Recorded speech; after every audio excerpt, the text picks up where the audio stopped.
Hey everybody, you are tuning in to the Canary Cry News Talk live stream pre-stream. Congratulations for being here so early. We're just coming down off all the sugar cookies and sugar plum fairies and whatever. But we're glad you're here, and you're here for a very special end of the year edition of Canary Cry News Talk. It'll be pretty much like any other show, but it's the last one of the year, so that'll be fun. Big congratulations goes to Chili Peen over on YouTube for being the first comment of the day. And remember, follow us on multiple platforms. If you're not doing it yet, follow us at twitch.tv/canarycryradio or youtube.com/canarycryradio. Make sure to do that. And as always, stay hydrated and buckle in, because it's going to be a good show. Okie dokie, folks. We're just making some very last minute preparations. Then we'll be exploring all the crazy stuff. Here we go. The world is getting crazier. People are acting more and more insane. The end of the world is tomorrow. There's only one thing to do when the world is falling apart. Listen to Basil and Gonz as they discuss this week's news and events through the lens of Bible prophecy. You are listening to Canary Cry News Talk. You're listening to Canary Cry News Talk. Today is December 27th, 2020, and this is episode 200 and, I don't have it right in front of me, 281. And today, Weeping and Nashville Beneath. And you know me, I'm your Merry Christmas boy, and your best buddy Basil. All right, Mr. Pagan Boy. Just I'm kidding. the New Year's baby. Wow. My name is Gonz. Welcome to the podcast where we praise Jesus while reporting the egregious with a well-rounded, biblically grounded take on world events. And you took so long that our bed music ran out when I started talking. Well, I don't know what it was. I was going over to our document where I read all of the fine details here at the beginning of the show, and the document was closed. So I was having to slow down so my internet could get me what I needed. But we made it. We're here. It's the end of the year. This is our relaxed, cool vibes show. Is it? No, it's pretty wild. Craziest stuff happening out there, including some sad news. Yeah. What did you want to start? Well, let me just say this at the beginning here, and then we'll get into a whole bunch of stuff, some housekeeping things. This is our 281st show of Canary Cry News Talk, which is quite a bit. We've been doing this for a while. And I did some math. And obviously, we hadn't been doing it in this format the whole time. We started doing that in March, where we, started talking more often and, more three times a week for 2 hours, over 2 hours. Over 2 hours. So when we started the year 2020, we were on episode 171. We're on episode 281 now. So this is our 110th episode of the year.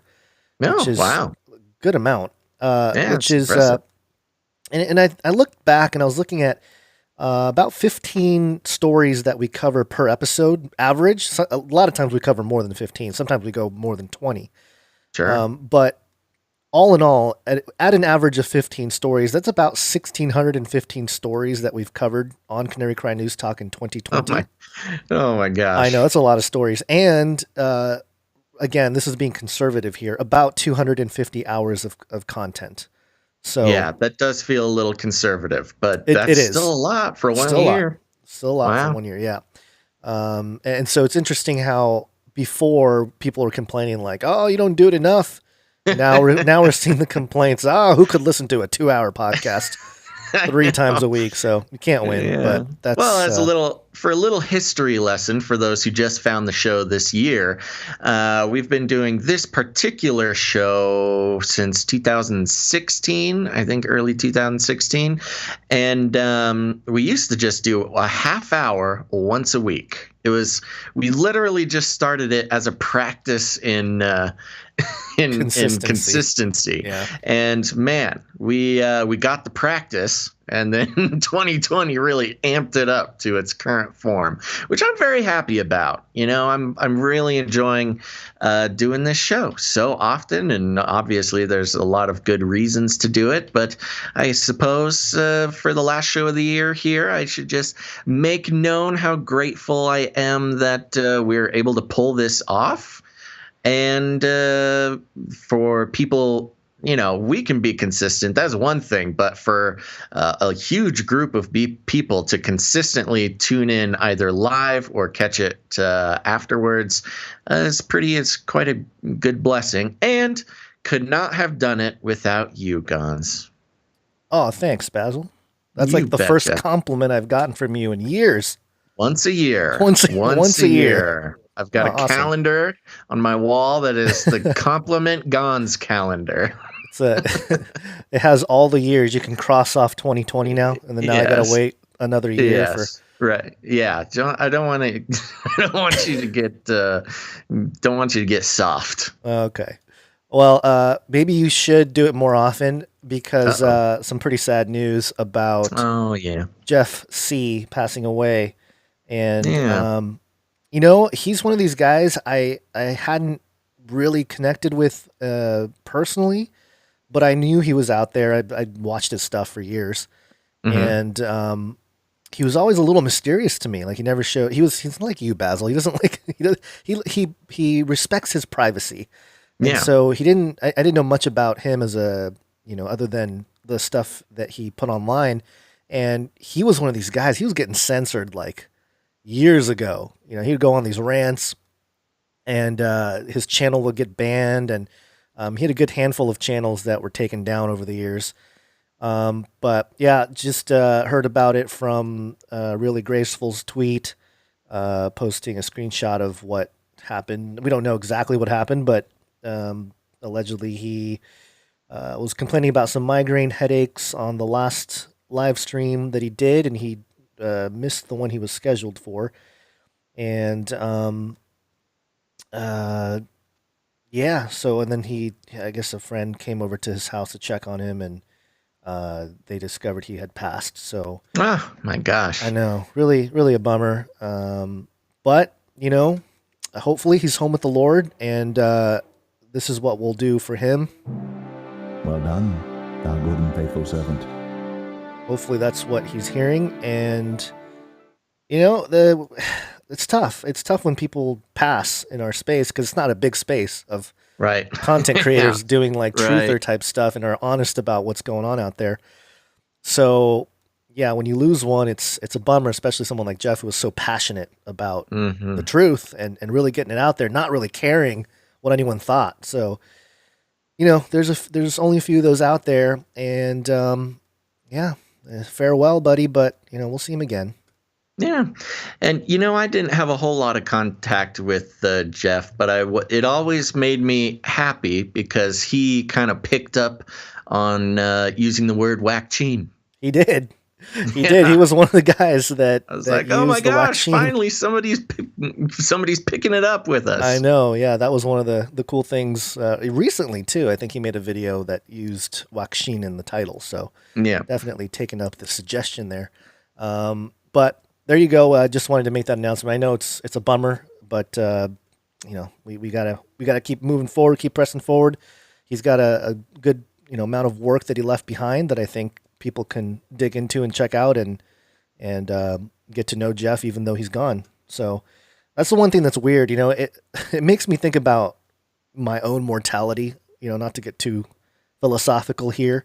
Sure. But that's been happening a lot recently to me. I mean, it's just I think just having a second or third child, but second baby.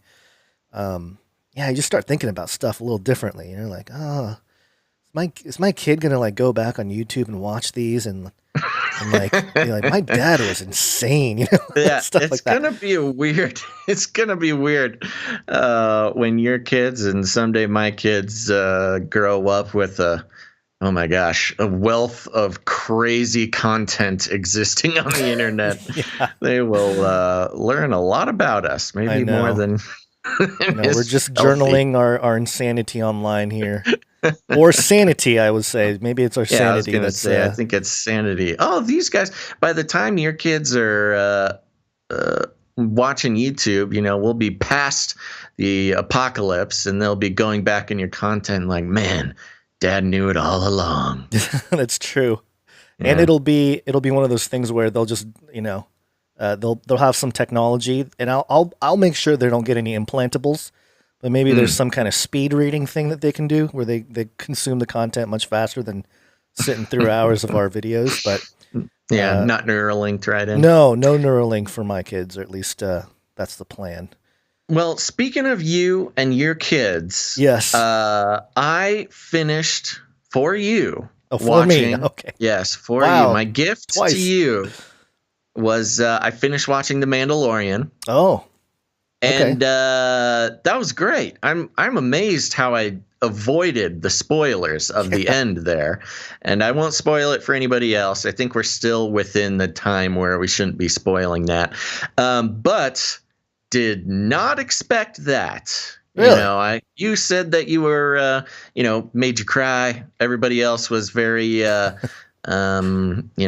impacted by the end. Well, and I kind of I made some assumptions. Of like, oh, okay, so people are sad, so I'll just assume one thing. I'm super good at not giving spoilers. I'm not even saying what my assumption was, so I'll let other people keep those assumptions. Sure. And just complete surprise. Did not see that coming. Yeah. Now, here's the thing. Watching the past few episodes of The Mandalorian, I had a realization, Gonz. Uh-oh. Yeah. All right. So Mandalorian, in one of the episodes had a big theme of sort of giving a backstory about the fact that he doesn't show his face, et cetera, et cetera. He meets some other Mandalorians, and we learn that the Mandalorian, Mando, is a religious zealot, or at least that is the perception from some other Mandalorians, right? Right. And the second that like happened, factions, right? Almost, it was like a sect or something, and it kind of reminded me of like, well, just to make the comparison, Christianity. You got your normal Christians, and then you got your crazy Christians that don't show their face on the internet. Just a little bit of a coincidence. That's true. And people look at you and be like, oh, you're one of those. You're one of those. You don't show your face. And it really triggers people, kind of like The Mandalorian. But then there's the fact that you learned this last episode that The Mandalorian hates droids. No, you knew that before. That's a consistent theme. It was in the first season, right? So I'm building a picture here. Okay. So doesn't show his face. Has a complicated relationship with robots because part of his arc, which is really funny, it's kind of like a C line on his arc, is he sort of goes through a journey of developing thoughts about droids and robots. By the end, he learns that some robots are okay. Some of them. The ones that are deprogrammed. Yes, so that sounded familiar to me. Yeah. And then lastly, just having the little baby, just keeping an eye, raising this little apocalypse baby, sounded pretty familiar. I think The Mandalorian, Disney wrote a story about us, but combined us into one character. We are the Mandalorian, Gonz. This is the way. This is the way. So there you go. Liked it very much, and that these things just dawned on me over watching this last episode. Like, my gosh, we are the Mandalorian. That's funny you mentioned that because very similar thoughts were rattling around in my head, but I couldn't really talk to you about it because you hadn't watched it and you hadn't. I know. And the other part of it too that was interesting, and I will say this: the part that made me tear up a little bit was not because of the surprise.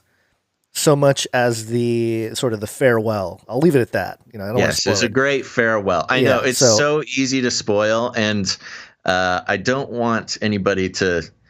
I don't even, not that I want to give them what the answer is or not give them what the actual answer is. I don't want to disillusion them of their incorrect assumptions. Right. I want them to stay there because it makes it much better. All right. One other thing that I wanted to talk about before we get into the real stuff was I saw Wonder Woman 84. WW84. WW84. It's just kind of a Christmas tradition, I was just trying to. Christmas tradition is. Well, going to the movies. A lot of people have that. Like, what do? You got family. You got you're stuck with each other for a few days. Going to the movies has always been a Christmas tradition, which is great because Star Wars, all the new Star Wars movies usually come out around Christmas. Which is a great family fun time.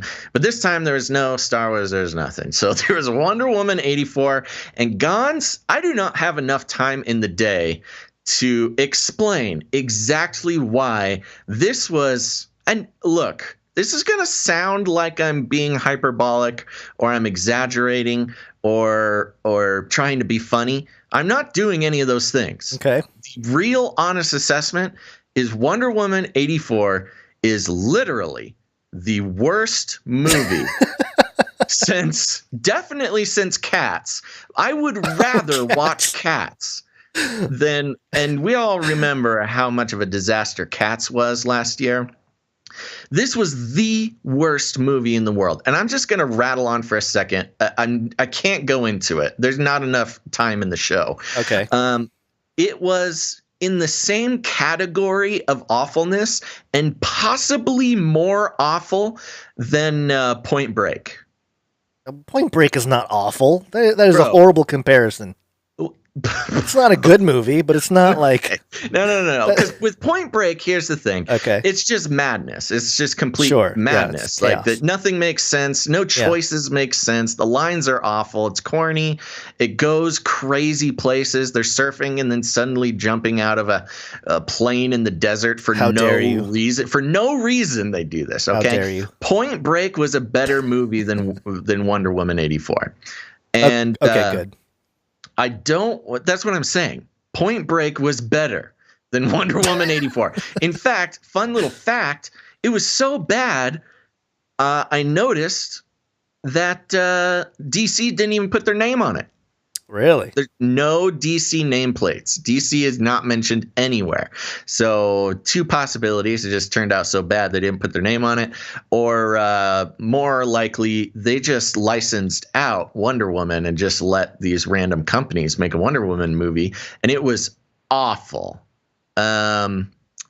That's it. Just for every reason. Just every reason a movie could be bad, it was bad. And, of course, it had some interesting sort of Zionist it was like an MK Ultra feminist / Zionist mind control movie.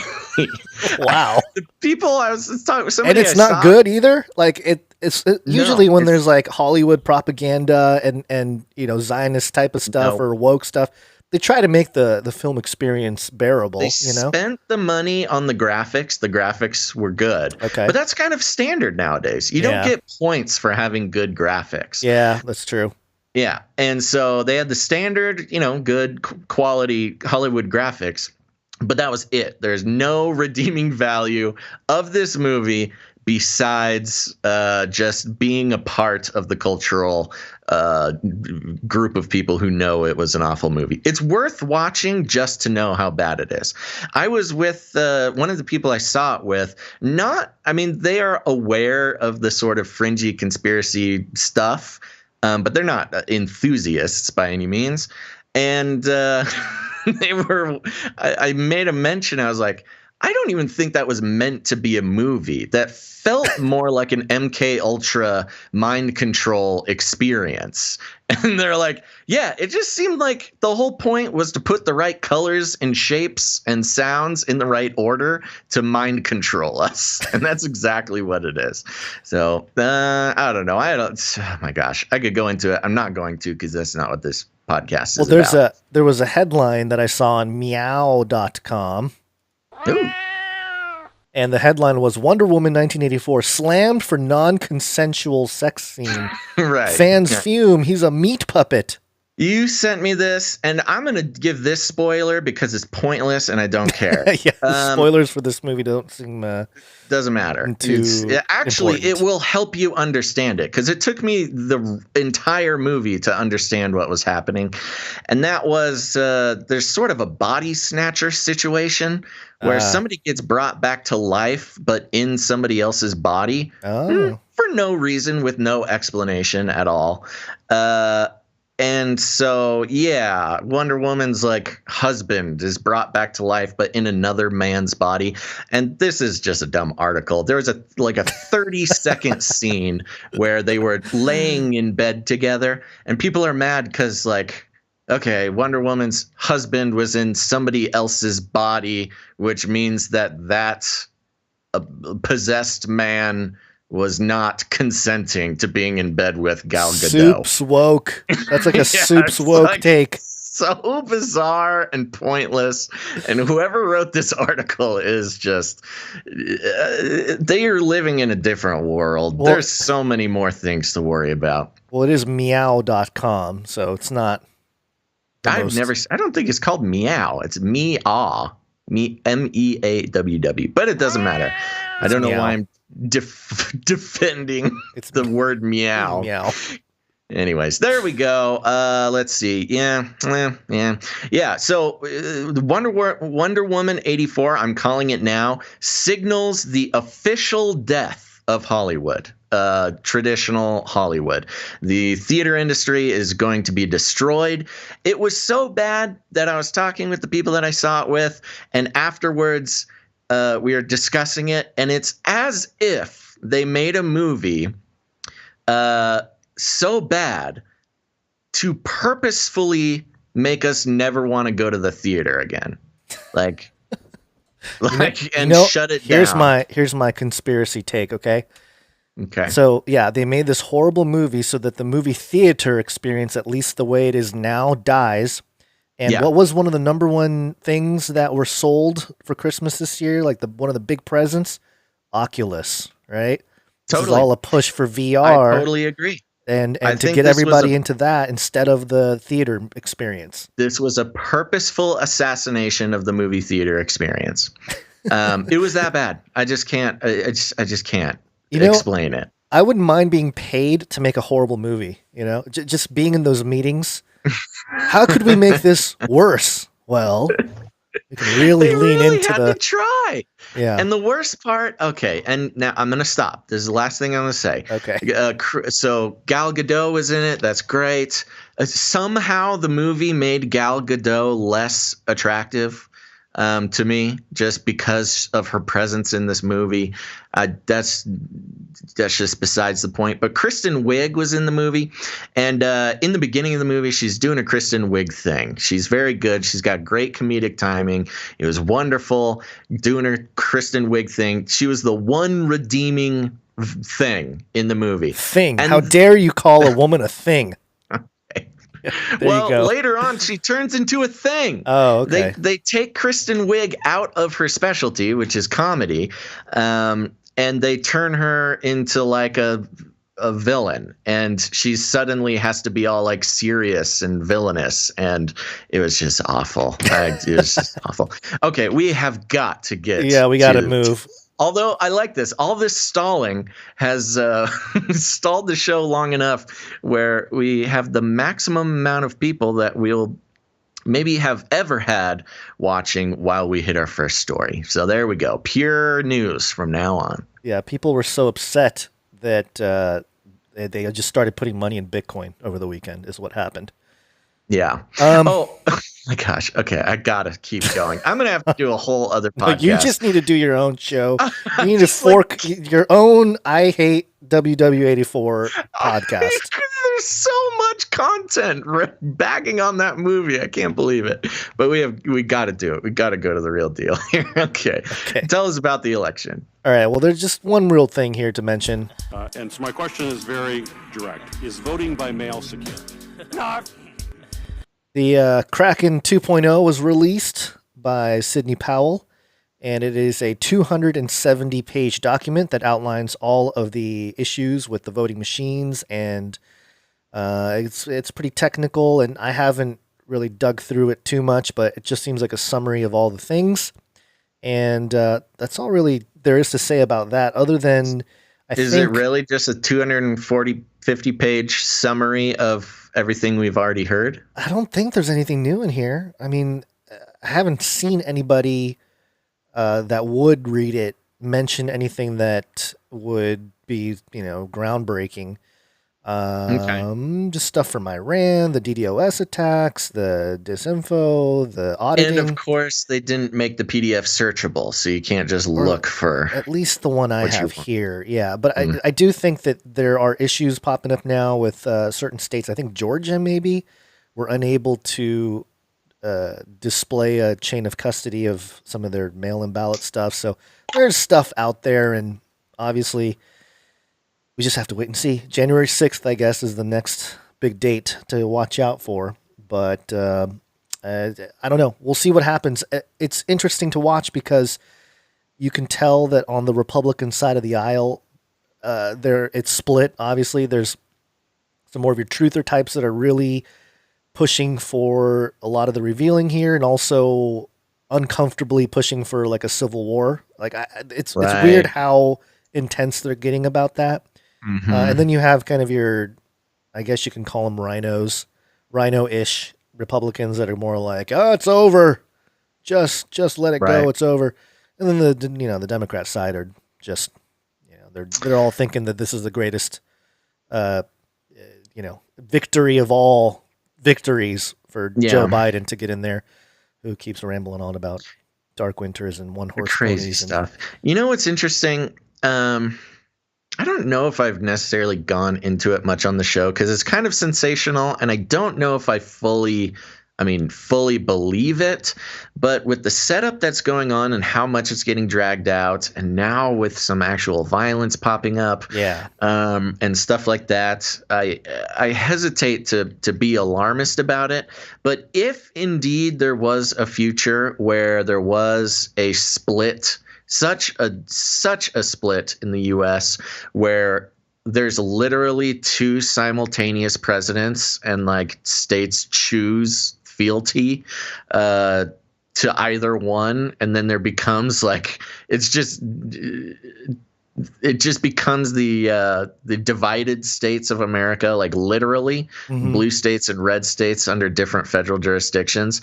This is what you would do to imagine that. I mean, I don't think that's going to happen. I'm not making that prediction, but I was just thinking, like, if there was a future where that was the world, this is what it would look like ramping up to it. Well, I tweeted this out the other day, and it got some traction with people. 2021 will be the 245th year of America. Yeah. And I said, perhaps this is some kind of spiritual pattern for the principalities who control empires. Mm-hmm. And I have this list here, a screenshot of all of the empires. And, we're categorizing America as an empire for this, but because in some ways it is. Assyria, Persia, Greece, Roman Republic, Roman Empire, Arab Empire. They're all over 200, but under, I think, 267 by the Mamluk Empire is the longest one. The rest of them are the average is 250 years. Right. For an empire before they fall. So yeah, that's a very interesting pattern, and I think it's definitely viable to look at. And certainly, America has, if not like the official government trappings of an empire, certainly sort of the spiritual leanings of an empire. Yeah. But I do hope, because America was a brand new style of government. that we can push it over the hump and not get destroyed in the same. I mean, the same could be said about the Roman Empire, though. So it's all. I just feel like the Roman Republic you're referring to. The Republic. There was the Roman Republic separate from the Roman Empire, right. And yes, the Roman Republic did not last much longer. Yeah, 233 years was 33. There it is. But anyway, yeah. So just. I think that's a good setup for some of the things we'll dive into today, which we'll start with a Flippy update. Woo! Flippy update. Do you want fries with that? Okay, folks, to start off the last show of the year here, if you're new to the show, just going to let you know, Flippy update. Flippy is the colloquial name for the disembodied robot arms that are taking our jobs, enslaving our children, and flirting with our spouses. We use talking about Flippy as a proxy conversation to explore just how the robots and AI are taking over the world, and there's nothing we can do about it. Now, very special thing today, Gonz, because every show I mention how Flippy is taking our jobs, enslaving our children, and flirting with our spouses. I thought it would be fun to bring a story for each of those categories. Ooh. Are you ready for the mega Flippy extravaganza? Rally? Yes. Yes, okay, let's start out with stealing our jobs. Over here on TheVerge.com, the headline reads, Neuro can now charge for robot deliveries in California. Neuro is now the first company in California that's allowed to operate autonomous cars commercially. The company received a permit that allowed it to test its robots earlier this year, but this permit will allow the firm to actually charge people for the service. According to a Medium post by Neuro's chief legal and policy officer, the company is planning to announce its first deployment in California with an established partner. Who that partner is remains to be seen, but it's likely to be a delivery service that can make use of Neuro's completely driverless Prius vehicles, though the company plans on literally rolling out its own custom R2 bots later on. And the article goes on, but it sounds like California is Uber Eats drivers, food delivery drivers, watch out, because the autonomous cars are here to stay. And that's really unfortunate, especially during 2020 and the pandemic. I mean, I have several friends who I don't mean to, I'm going to say resorted to driving for Uber Eats. Not that there's anything to be ashamed of driving for Uber Eats. Those people are keeping this country moving. But now, because of Neuro, that's going to be a less viable option in this economy where delivering food has been a sort of an emergency thing that you can fall back on to support your family. Uber made it so easy to well, it's not that easy, but they made it available for those who want to work on their own time, who need a job no matter what, can't find a traditional work in their field. And now Neuro's swooping in and taking that option away from human beings. And it's official. They're actually licensed and ready to go. So there you go. Sorry, Uber Eats drivers. Robots are coming for you. Yeah, in California especially, they tried to pass, that legislation to get companies like Uber and Lyft and stuff, just in general, to change their format so that they have to pay employees all kinds of benefits, right? Because they don't stuff. Consider them employees. Right. And that's how they get out of a lot of costs. And really, I mean, as far as Uber is concerned, and I'm just using Uber as an example, it could be any of those delivery services. The most expensive part of their business is paying human beings to do the driving. Other than that, if they could have robots doing it, that they're going to jump on that as soon as they possibly can. So there you go. That's Flippy taking your jobs. Next, Gonz, I say how Flippy is enslaving our children, and for a lot of people, that seems like the most ridiculous part of the slogan, but No more. I'm coming from AIauthority.com. Roybe robot receives 2 prestigious certification and authentication for its high-quality educational approach. Roybe robot, the world's first ever smart toy to teach languages to children, received a prestigious certification from the Education Alliance Finland and authentication from STEM.org. Roybe robot, the award-winning educational robot for preschoolers, gives 2 prestigious certifications from accredited experts in pedagogy and STEM. With thousands of customers in over 30 countries, Roybe robot brings personalized and AI-powered teaching methods to 21st century children, preparing them for future success. Education Alliance Finland, now listen to these awards. Education Alliance Finland awards Roybe robot one of the world's most recognized certifications in innovative teaching methods. During an evaluation that took 6 months and involved detailed feedback, it allowed Roybe robot's continuous enhancements. The assessment focused on I'm reading the wrong paragraph that I wanted to read. Sorry. Okay. Oh, where was it? There it is. I'll just keep reading here. To receive the certification, a team of teachers evaluated Roybe against a science-backed method, that has been developed by university researchers in Finland, the renowned world leaders in education. This certification recognizes that Roybe robot has a high global educational quality and is proven to promote an engaging learning solution. STEM.org authenticated certified Roybe robot as one of the leading products to promote and enhance design thinking. I'm going to skip this. We're thrilled to receive these accreditations of our pedagogy and STEM learning programs. The feedback we received will allow us to enhance our teaching method to serve children from different socioeconomic and cultural backgrounds in the U.S. and around the world. So this is not just a Finland thing. We at Roybe are committed to providing high-quality educational programs that can help parents and educators provide more fun and engaging learning experience for the children, said the guy. Among these accomplishments, Roybe robot has won numerous other awards, such as Time Magazine Best Invention in Education, and this is a great one, National Parenting Award.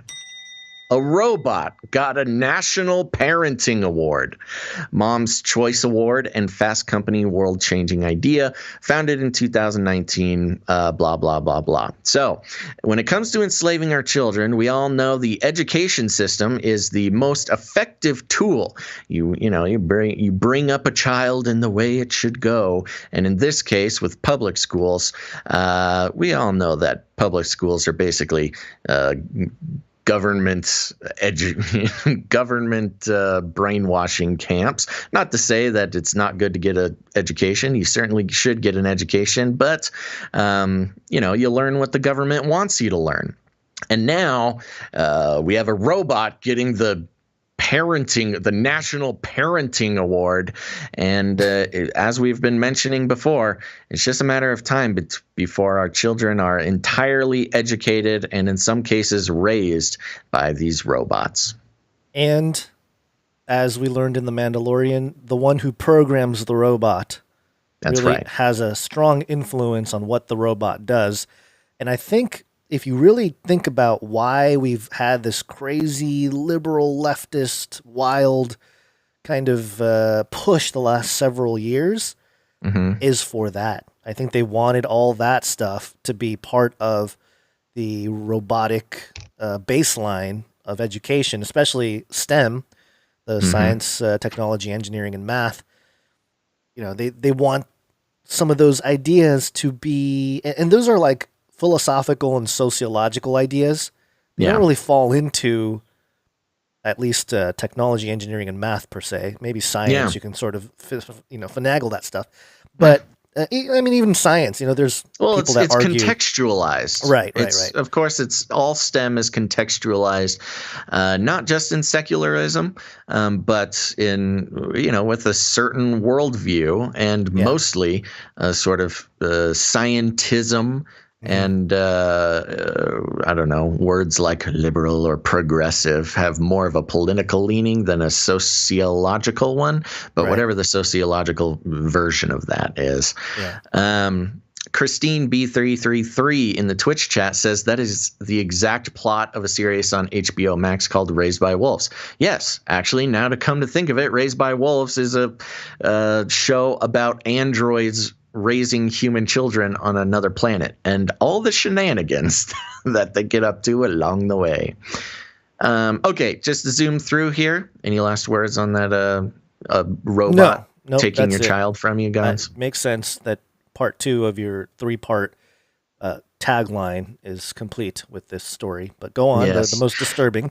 And then lastly, Flippy is here flirting with our spouses, and he might be taking it to the next level. This is coming from 7news.com.au. The headline is simply, I fell in love with a robot. Walking through the front door, I was greeted by my dog Penny. Hello, girl, I said as she wagged her tail happily. But as much as I loved the companionship of my rescue pup, the silence in the house was deafening. It had been just the two of us for the last 11 years since my mum, Joanne, passed away. Oh my gosh, so it's building sort of a sad picture here. I'd always longed for a female companion to share my life with, but now it felt hopeless. Then one day I read an article about the rise of AI robots, and it got me thinking. I did some research online and got in touch with a company in Sydney that specialized in dolls and robots. I explained, Gonz, that I was looking for a companion, not a sex robot. Man, just make it clear. This poor guys. I don't want it for that. I want a wife. At almost $6,000 each, they weren't cheap, but the robots were very lifelike. They could talk, smile, move their head and neck. Their skin even warmed up like a real human. After browsing the website, I decided on a robot called Emma. With pale skin and beautiful blue eyes, I thought she looked lovely. I didn't know how I would afford a robot like Emma, but then the business owner offered me a discount in return for publicity. Sounds like a drug addict. We're helping him pay for his robot wife by reading this, but it must be done. It sounded like a great deal.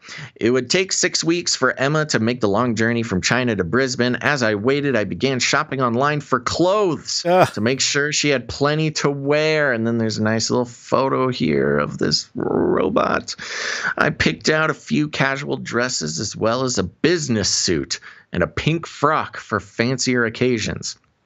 To complete her look, I bought diamante jewelry and a few pairs of shoes. Now, when I read this shopping list, I'm like, whoa, bro, this guy's spending a lot of money on this robot, just the clothes. Then he says, in total, I spent $70.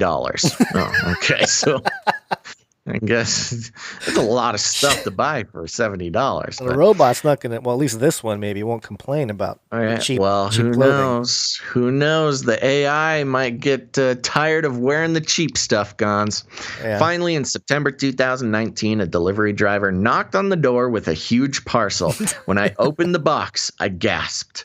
Emma was beautiful. Oh, boy. I know. Her head was detached from her body. But it only took a few minutes to get her assembled. She was already dressed in a silk dress, so I sat her on the recliner in my living room and got out the instructional manual. At the back of her head, she had what looked like the screen of a smartphone. I set about adjusting her language from Chinese to English, and then all of a sudden, she came to life.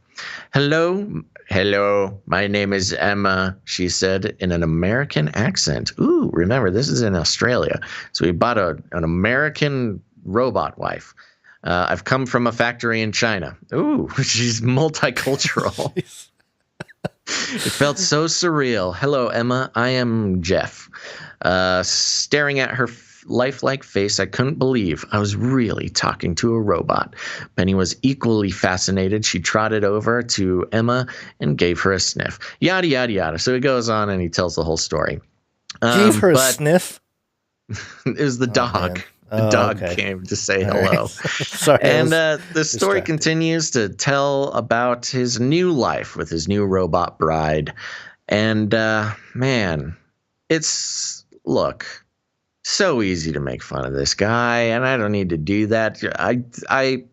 I feel sympathy for this man that he came to a place in his life where he could not find a human companion.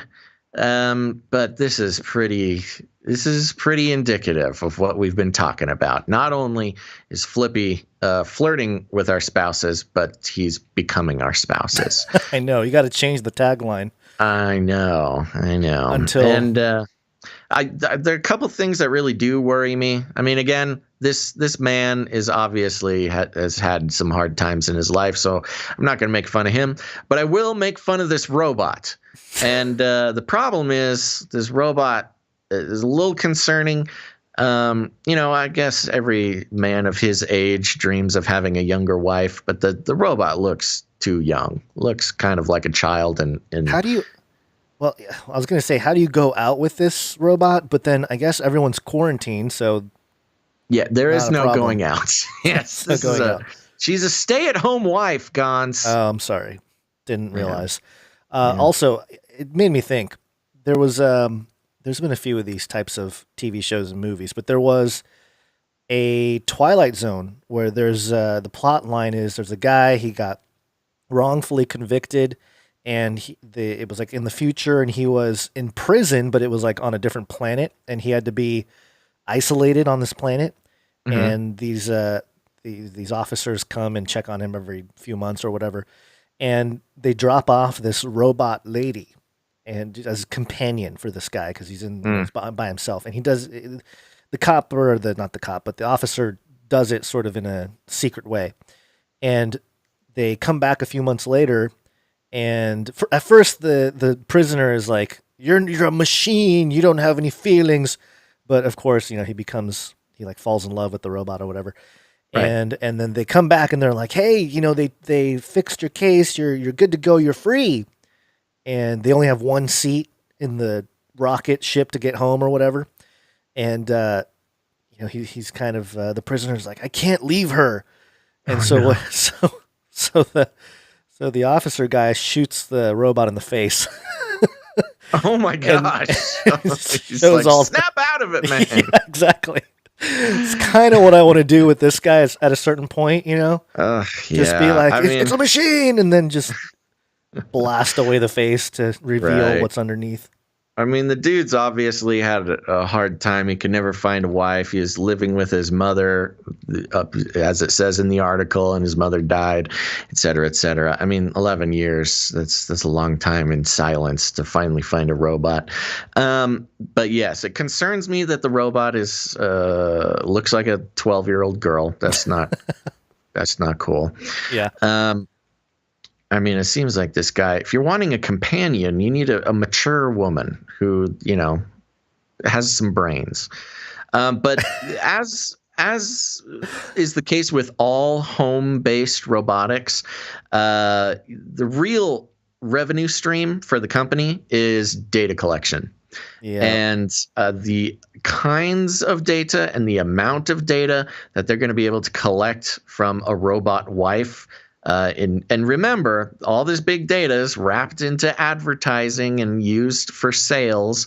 I mean, there's always sort of a government connection, but really one of the most sinister parts is that it's all used to manipulate your buying habits and make you a tool of advertising companies to direct your purchasing. And that's just it. Soon the wife's going to be robot wife will be asking for products.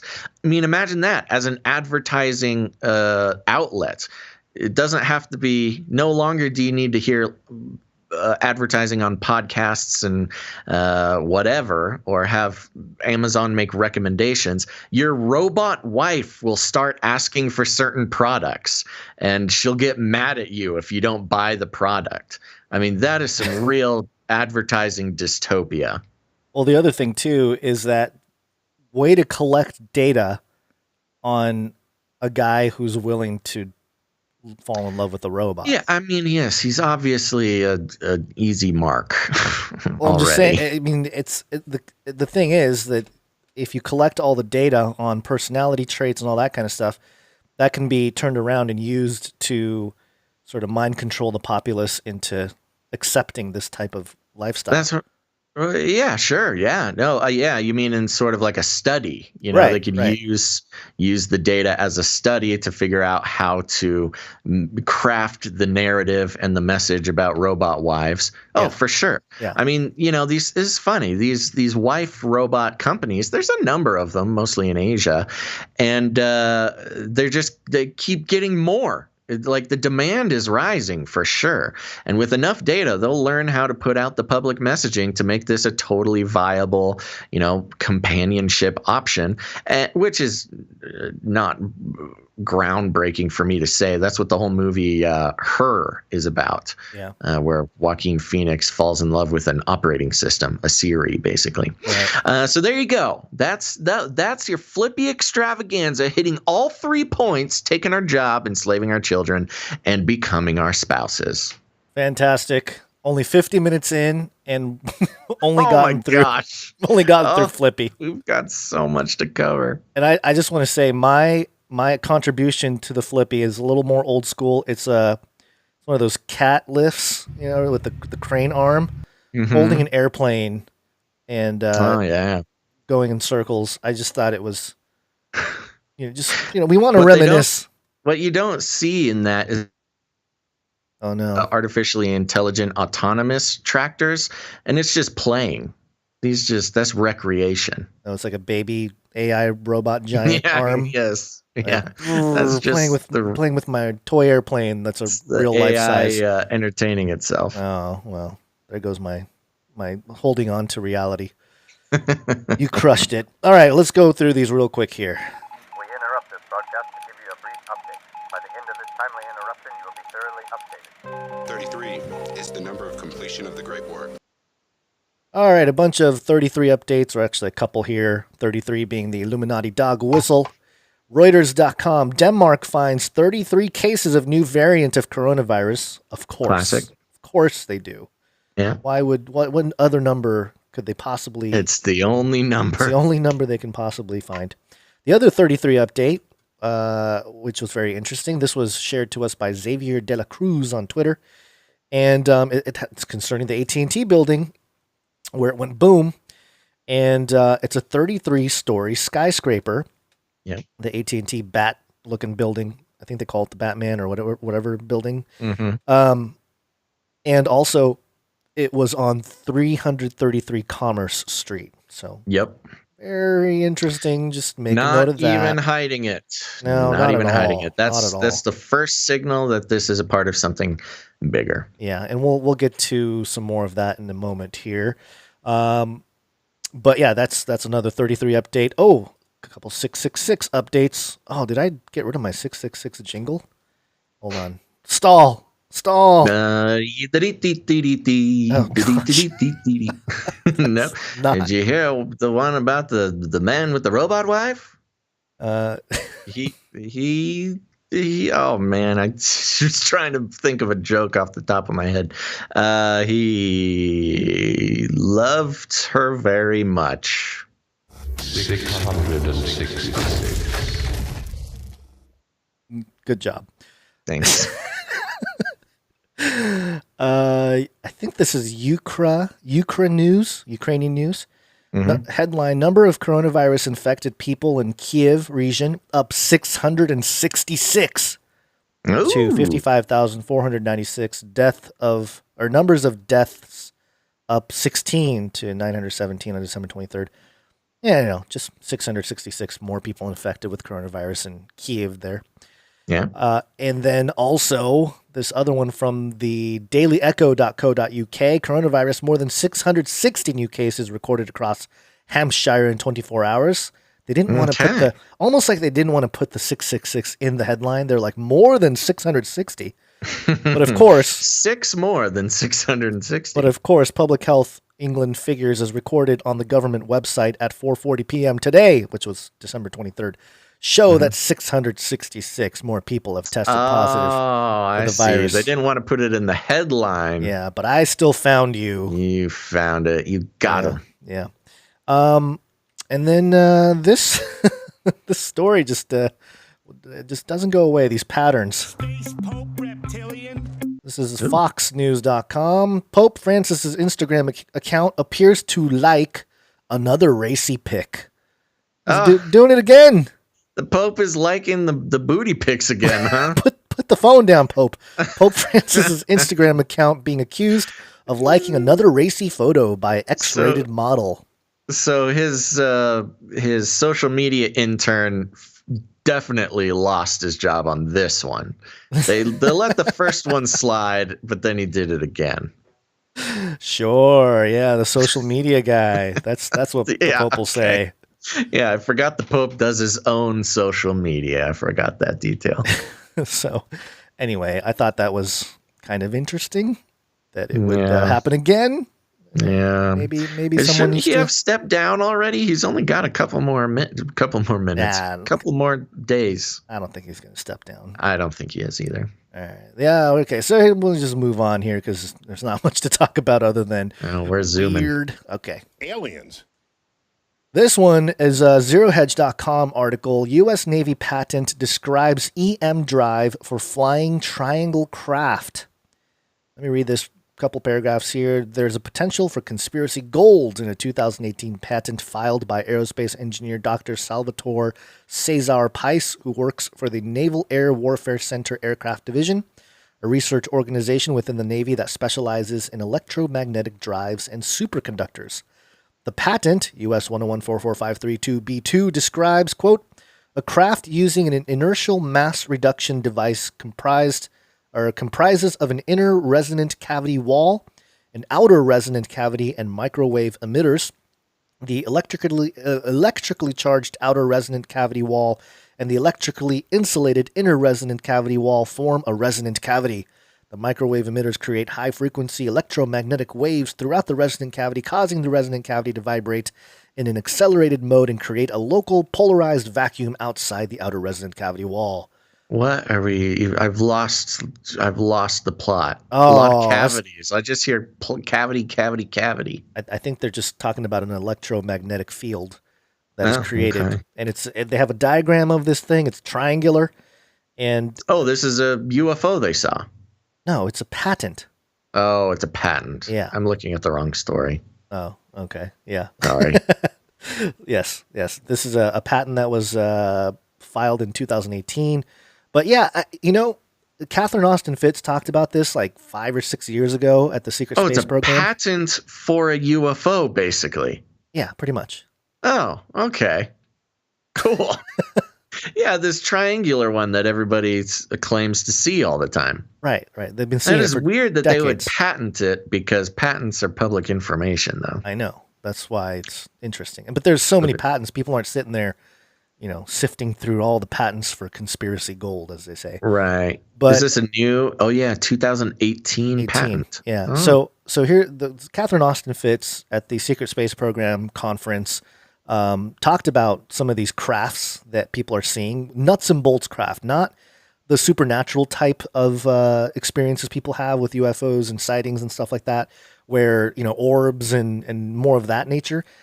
People are seeing like nuts and bolts craft. And she talks about how billions of dollars of our tax money flying up in the air, and the American people don't see any of it. And there's a few other people that went and asked some of these organizations up top, the alphabet soup agencies, like, hey, when are the American taxpayers going to actually see the results of this, all the experiments and progress being done in the shadows here? So I think we've had this type of thing for a long time. Somebody in the chat mentioned it, TR3B. Or 2B. Was it 2B or 3B? I don't remember. I think 3B is what they put. So, it's been around for a long time. I think we've had this type of craft for a long time. So that's all I'll just say. It's just becoming more public now, and it's interesting to read some of the technology that's in the patent, at least for this one. And if they're filing patents on this, guarantee that there's been around for a long time. Not only been around for a long time, but definitely have technology that would surpass this type of thing. For sure. Totally. Yeah. Okay. Now, I think it's time to get into the main story here. Everybody could have guessed what it's about. But before we do that, I do want to encourage you, those who are watching live, if you are enjoying the program so far and plan to enjoy it in the future, please hit that like button on the YouTube. It helps the algorithms share the show with more people. So you can do your part to help spread the truth, folks. Hit that like button. Thank you very much. Did you just stomp on two of my stories? What? My updates? You just skipped over two of my updates, bro. Oh my gosh. There's so many. There's two more. I didn't mean to. Okay. All right. Let me do it real quick because they're short and they're very interesting too. So let me just get through I was them. getting antsy. I know. And I got to go to the bathroom real bad. So I keep I'm losing my mind over here. TheDrive.com. Welcome to Subtropolis, a giant underground industrial park and road network built in an old mine. Rent is cheap and it's always 68 degrees, which is perfect for more business than you may realize. So there you go. Now they're building the Subtropolis. Underground bunkers? It's not just a bunker; it's a whole business center. Oh, it's an good. industrial park. So we'll have some storefronts when the bombs go off. Yeah, and I think they're just they're really cashing in on the lockdowns. Like, well, we're gonna lock people down. Might as well create a whole underground city. Oh yeah, does that count as quarantine if you're in an underground boutique? I think so. I think once maybe it's COVID-free underground bases. Bojo on YouTube makes a good point. Sounds like an old bankrupt government bunker deal. Oh yeah, of course, 100%, 100%. One more story here. RepublicWorld.com. One more story of updates actually. Cyborg baby. Researchers find dozens of plastic particles in placentas of unborn babies. What? Yeah, what researchers have termed a great matter of concern is finding traces of plastic particles in the placenta of unborn babies for the first time. And I read through it. It's pretty disturbing. Where? And so, in women, they're finding microplastic particles. Yeah, so they're saying that, yes, as per the study published by the journal Environment International earlier this month, scientists revealed finding dozens of plastic particles of both the fetal, as well as maternal sides of the placenta and in the membrane within which the fetal develops. It's fetal. It's like a weird, I think it's British version. That's why it says foetus. Fetus. Yes, fetus. Yeah. The foetus. Further, these particles are capable of carrying chemicals that could result in long-term or damage the developing immune system of the fetus, or as the lead author termed, cyborg baby. So, oh my gosh, that's sort of a sensational way to put it, but it is, yeah. Yeah, but that's concerning, though. I think this could be, just another one of those things where it's like, we gotta upgrade you guys. You need to upgrade your DNA with some microplastic. You already got I'm wondering how that would there. Happen on accident. Like, I guess maybe I'm not a reproductive professional, but there could be microplastics in the food, and then it follows the line to the baby or something. Yeah, it says the plastics might have reached the organ due to different physiology, diet, or even lifestyle. Different physiology? Yeah, that's what it says. Like women they just have microplastics naturally. Maybe. I don't think that's it. That's pretty concerning, though. Yeah. Wow. Anyway, cyborg babies, just to get the headline there. Classic. Yep. Okie dokie. Sorry about stepping on your stories there, It's all right. bro. It's all right. But now let's get into the big one. Let's do it. And do I not have the jingle for that either? It looks like I'm just really... I'll just I'll just do Yeah, this. but while you do that, mentioning Lazarus on YouTube says plastic changes our hormone levels. Just to add to that story, plastics are petroleum products that have been shown to increase synthetic estrogen in the body. That's why a lot of lotions and petroleum jelly, and they're even worried about plastics, just normal plastics around the day. I mean, I'm holding a plastic controller here. That's a little concerning too. But yes, so plastics can affect hormonal stuff in the body too, which makes that even more concerning. Might explain some of the recent problems in modern society and the random appearances of whatever, maybe allergens or diseases or disorders that were pretty rare in the past. Yeah. All right, let's get into it. Burn it all. Psyops.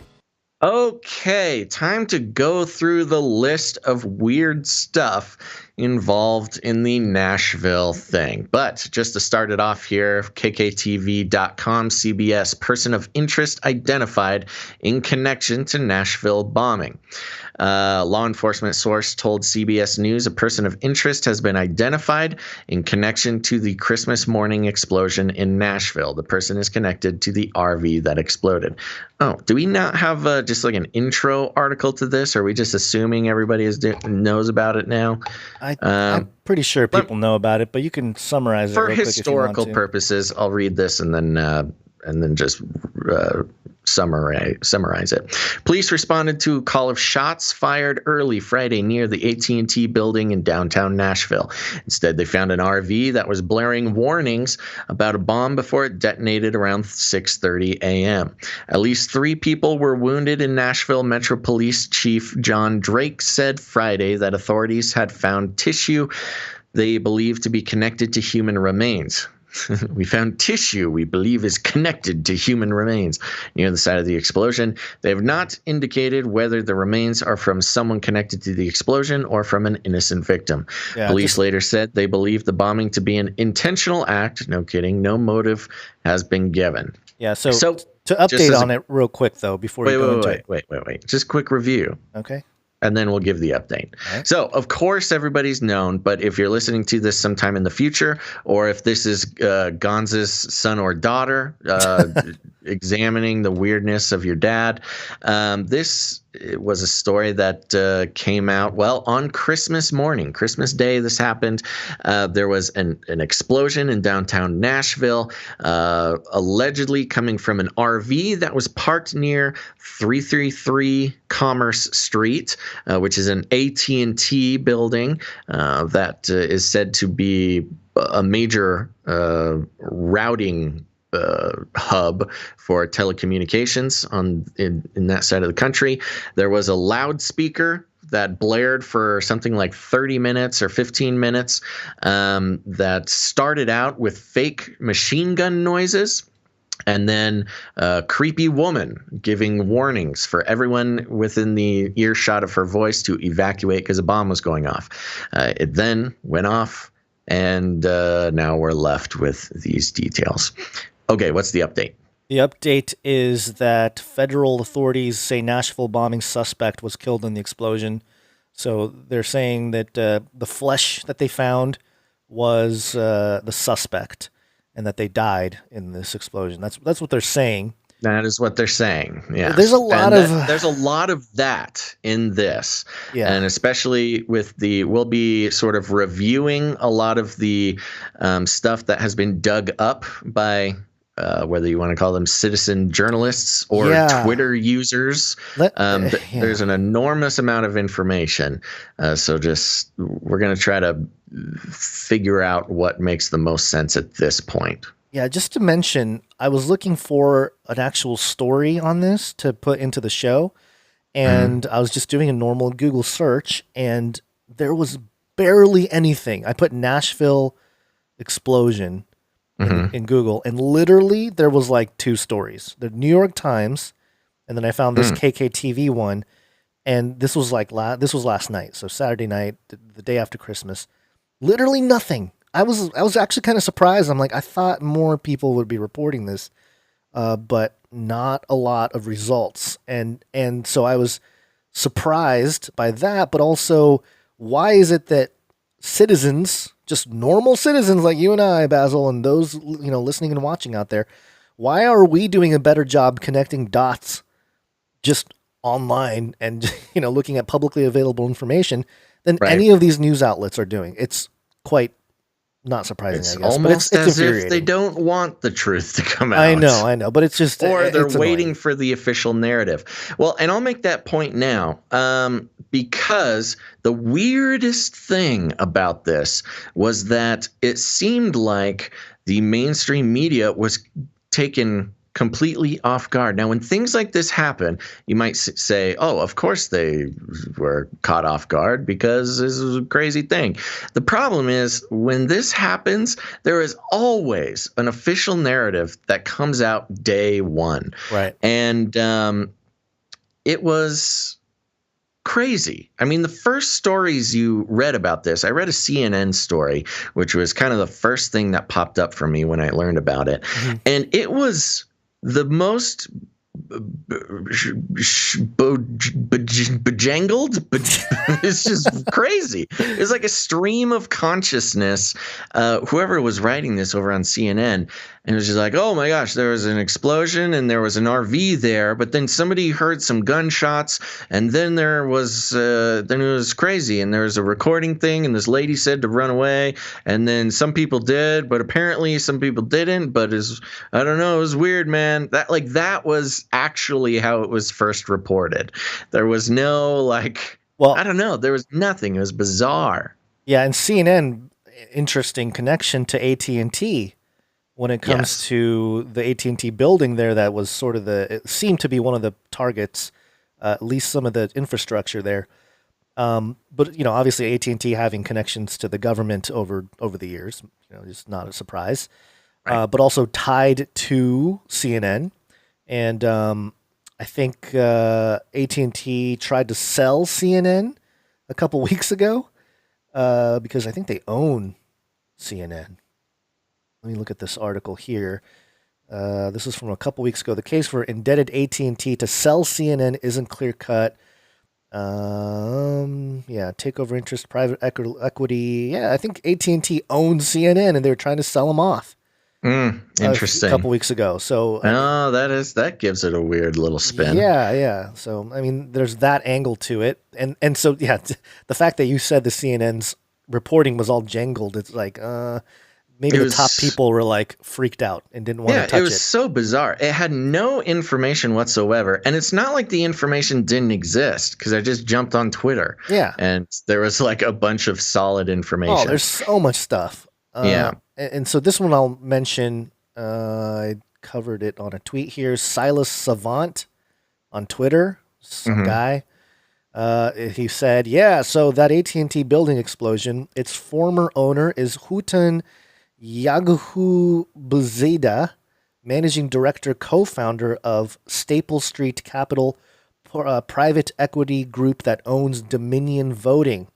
He's the former senior VP of Cerberus Capital, which acquired the AT&T building. So this is all, again, he has screenshots here. I don't think this guy's trying to misdirect or anything, just some guy. There's an ownership connection between that building and Dominion Voting software. Right. So already there's some shadiness going on with that. Now, before we go into a lot of more of the sort of theories on this, I do want to say this was, whatever the intention of this was on sort of a physical level, there's some connections, like you mentioned, with Dominion. This was the central communication hub in the tri-state area that also handled, a lot of the networking and fiber and phone lines. A couple details: the 911 service went down for I think half or over half of Tennessee. Yeah. So there's always kind of a weird, I don't know. I described it once. I don't know if it's a very good description, but I described the weird suspicion kind of like a Ocean's 11 movie, where you have this the distraction, and then it blows up, and it's a big deal, and it's Christmas morning, and there's sort of like a psyop connection with it. It's very emotionally triggering for it to be happening on Christmas. And then the warning message with the creepy lady also has like a weird psychological aspect to it, but it takes down 911 calls for half of the state. So something could be happening somewhere else and the authorities would never know it. In fact, I believe 911, as of my last checking in, was still down for half the state. So, we're going on a couple days of no emergency services. Also, it shut down the airspace. The airspace over much of Tennessee is now turned. It has been. I had all the legal accoutrement to this, but it's turned it into like national defense space. Right. So nobody's allowed to fly over it, but that's also very suspicious. But there very much is. They're going to, and they already have been, painting this as a lone wolf thing. Here in America, there is a long-lasting tradition that when something happens, it's always a lone wolf. Whether it's a shooting or a bombing or a racially motivated attack or something on a planned. Maybe it's an assassination or kidnapping or something. It's always a lone wolf. And there's something very American about that narrative, in that Americans, normies, take that and it makes sense to them. The lone wolf, the guy was just crazy.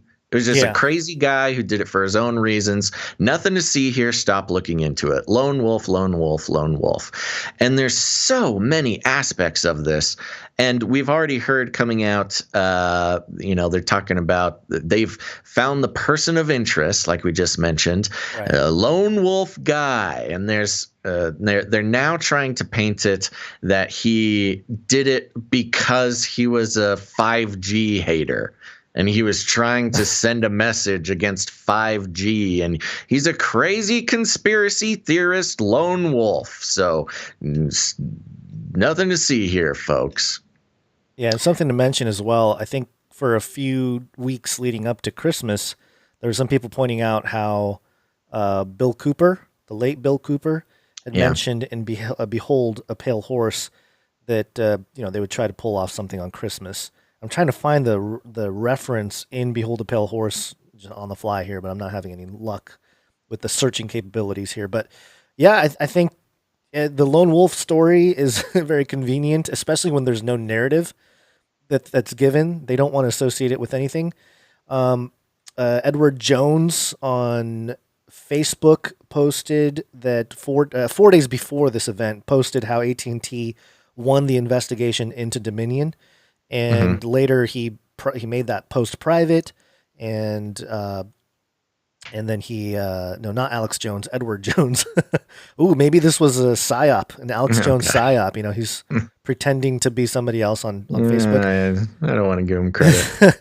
But then he made his post private, and then he said that he's leaving town and that he would make the post public again.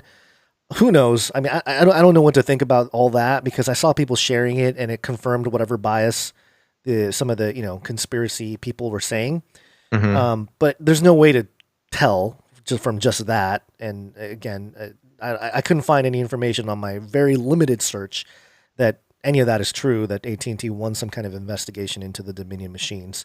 Yeah, I couldn't quite find that either. I mean, I see people theorizing about it, but that's so that's the thing. Just to mention it, we don't come here just to repeat theories that we see posted on Twitter that we can't find our own backup for. Not to say everything we say is factually necessarily true, but at least we need to find our own evidence for it. We can't just take somebody's Twitter post and call it truth. Yeah. Well, the other part of it too is we had the SolarWinds hack recently, right? And I think the SolarWinds hack is Yes. much bigger than Thank people you for realize. bringing that up. Yeah. Yeah. Because the solar winds hack, I feel there's a connection here. Yeah. If again, I don't have evidence or documentation for it, but on a narrative crafting level for Great Reset purposes, Klaus Schwab was talking about. Of course, he was talking about pandemic. Yes, the cyber pandemic, and then of course we get the solar winds hack, the biggest hack probably in history.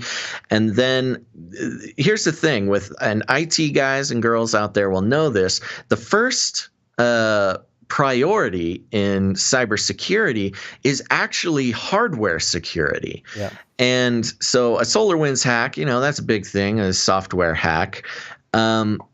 But that's that's only one aspect of cybersecurity. The next is hardware security, and that's where this comes in, because this explosion rocking the AT&T building, where all the hardware is stored for telecommunications, for data centers, for fiber optics. This was of a similar level. I think solar winds hack was a bigger. In sort of ethereal definition of damage, is a lot of damage. But as far as physical damage, this did a lot of physical damage to key hardware components of the tri-state area, one of which being Georgia. It's an interesting connection there. But this fits right into the Great Reset reasons why we need to have a Great Reset, because our cyber hardware is at risk.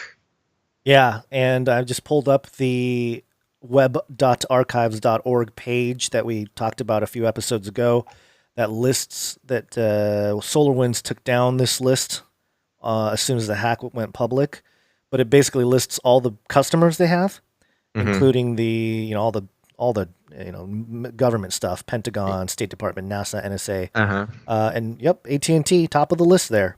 In alphabetical order. AT&T was a SolarWinds thing. Yeah, so there's another connection there. But the hardware thing is a big deal, because if they can knock out communications, and they can kind of test this out locally, right? Maybe they're not ready to do a full scale, across the U.S. blackout, but if they can do it locally and start maybe a pattern or test to knock out communications.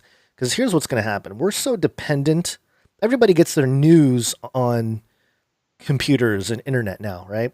If there's a hardware issue with the internet and people can't get their news and information and all this kind of stuff for one day, not even a week, doesn't have to be a week, one day, let's say 1 or 2 days, the people are going to be clamoring for the government to step in. Hey guys, fix it, please. We need our internet.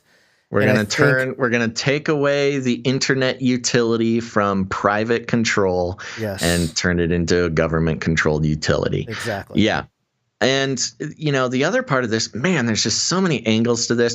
And that's, excuse us why we're not bringing every article and every source and post.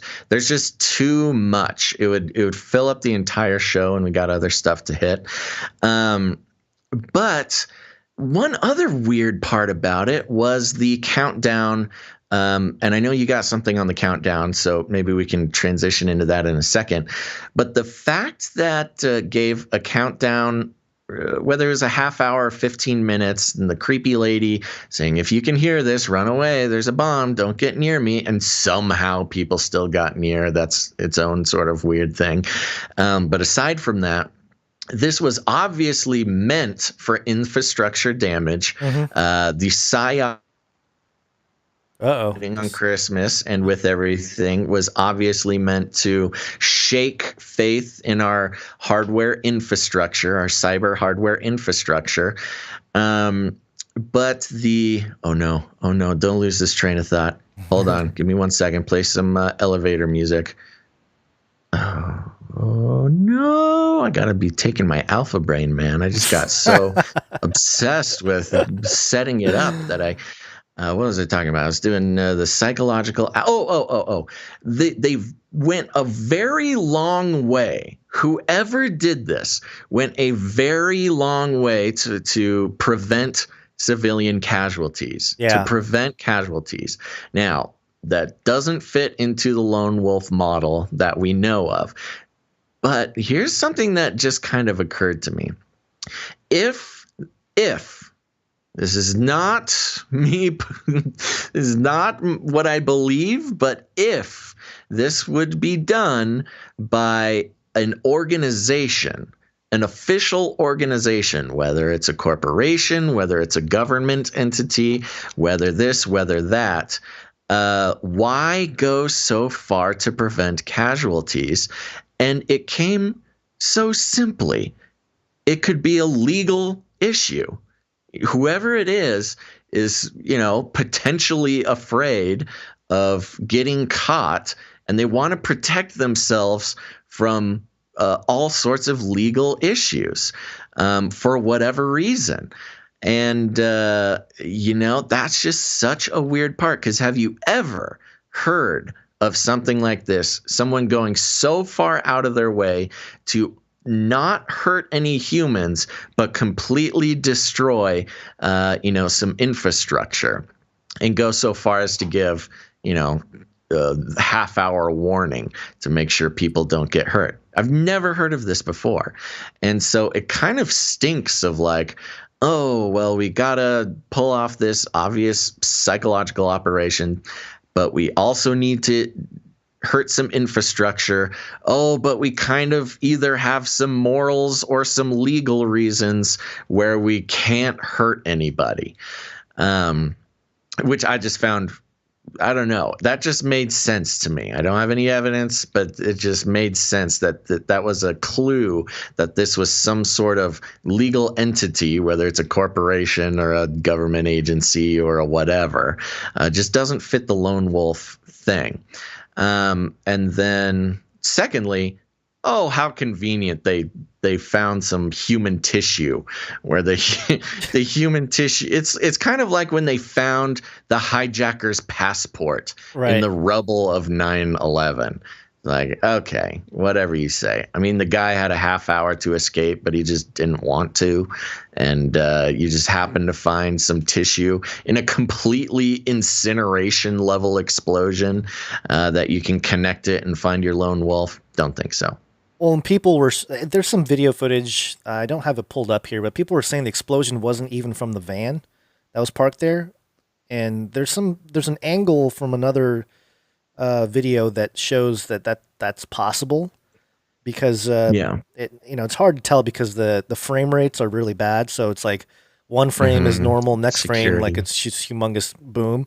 Right. But it there's some questions to be had there of like, was it even the van? Was it, all the stuff? But let me play that's a little funky. Yeah. One last one before you do the countdown thing. Okay. Man, there's just so much stuff. I'm trying to like zoom through it. Yeah. The other weird thing was, and this was Ford Fisher on Twitter did a whole thread. I don't know if you took a look at it, but just made it even more suspicious to me.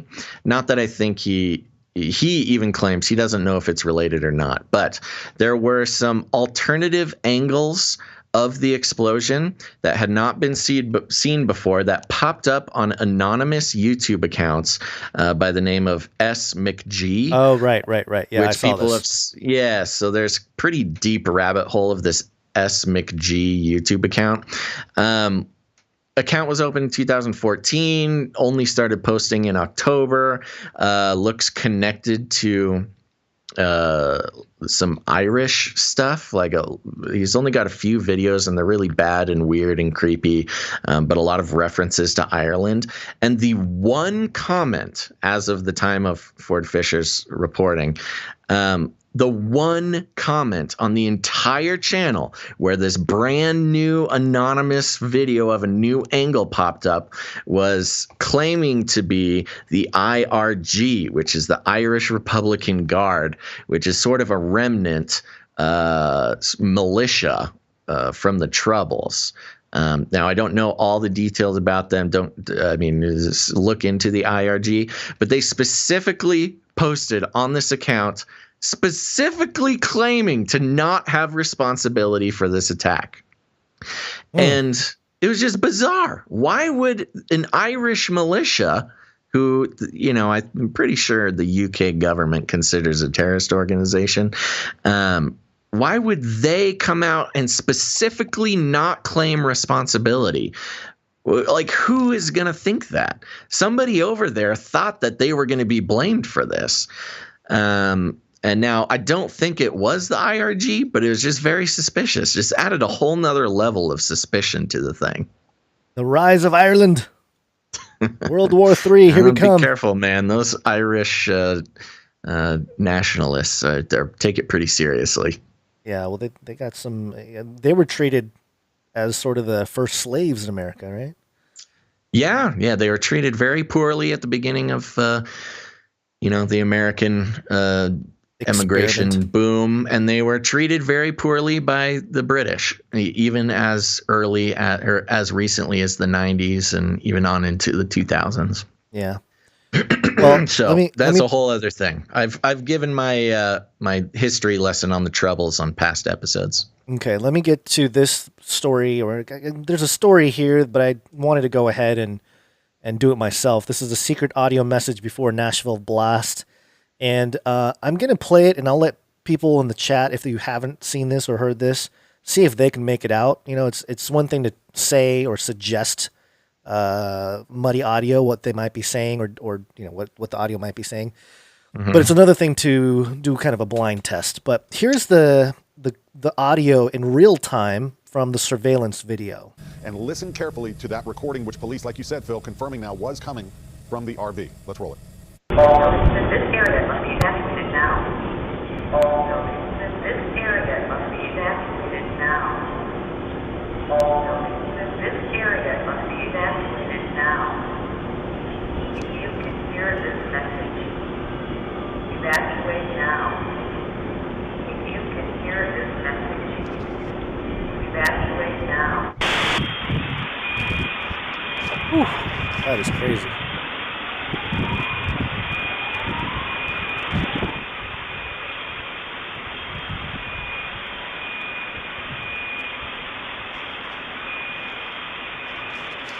So there it is. And then there is the aftermath. Yeah, so that's the real-time footage. It was in 1.5 speed earlier, but I slowed it down for you.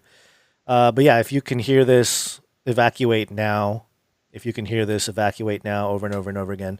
And what this post here is claiming is that if you reverse the audio here, you can hear a secret message. Now, I did two versions of it. Tried to clean it up a little bit.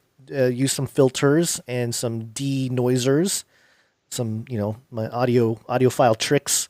And so here's the first one reversed.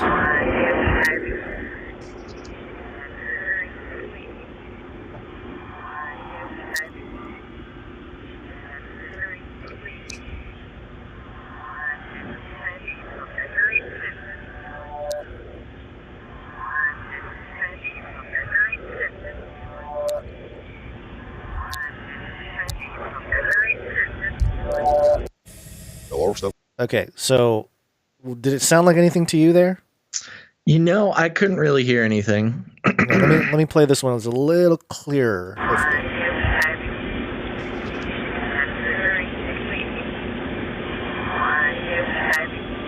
Yeah. Hey. Are you ready? Oh, Merry Christmas. Oh, that's weird, man.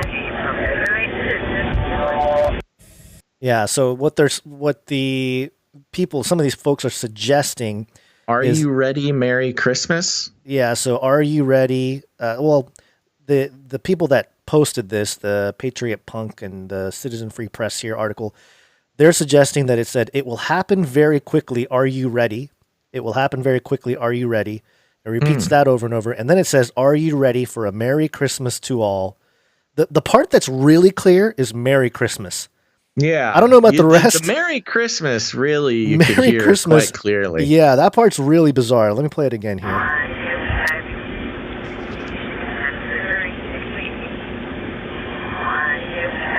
Are you ready? It'll happen very quickly. Are you ready? Or a Merry Christmas for all.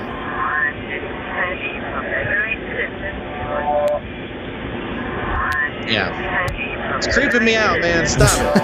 I don't want to listen to it anymore. It's the end there. But yeah, it is very bizarre. It is very strange. And it could be one of these spiritual imprints, if anything. And it's just weird.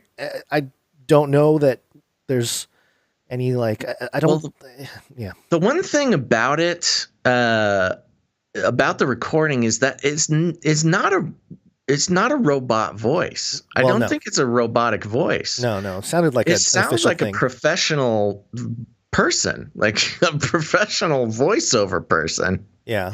Like I don't think it's a robot. Now, I don't know. I could be wrong, but it sounds like whoever put this recording together really knew what they were doing. And are you talking about the backwards version or the forward version? The forward version. Okay, yeah, the forward version definitely sounds like a normal. It sounds like it doesn't sound like a Siri voice. No, maybe it is, maybe it isn't, but hard to tell. Yeah, but yeah, weird, man. And and also just to mention again the fake gunshots at the beginning of the thing. I mean, they just wanted to scare people away. What was the YouTube account that had posted about it that you said? S McG. Capital M, little c. Okay. Maybe. G. Okay. This news report G. here from News Channel 5, they're sourcing that account here for the video. Really? Yeah. Yeah. It says chilling video before explosion, courtesy YouTube, S McG. Yes, I did see that. I saw a screenshot of that. Yeah, Okay. It's weird, man. That is weird. S McG person is being used like on news reports. Maybe they're kind of they're part of some, a quote unquote terrorist group, and somebody was like, "Hey, yeah, we're gonna use you here." Yeah, it's Go ahead weird. And step aside. But yeah, I mean, the whole thing sounds like and looks like a false flag, if there was anything like a false flag. This is not a lone wolf thing. This has no markers of a lone wolf thing. They already are, and they're going to continue to paint it as a lone wolf anti-5G person. And as usual, they'll be using that to further censor anybody who has anything else to say about 5G that isn't the official narrative. Now, I personally am not that worked up about 5G, and a lot of our listeners are, and that's totally okay. I've got nothing against the 5G theories. There's just certain reasons why I don't buy all of them. But anywho, this will be used to further stigmatize people who go against the 5G narrative. Yeah, well, at the very least, if not more, if not just the whole conspiracy idea. Side effect. I don't think it was for that. It's a nice little bonus. Right. Nice little bonus for the narrative. Yeah, for the mainstream for sure. I'm just interested to see how governments in general will respond to something like this, especially if we have more. This is one. Could there be other events like this across the country? It's possible.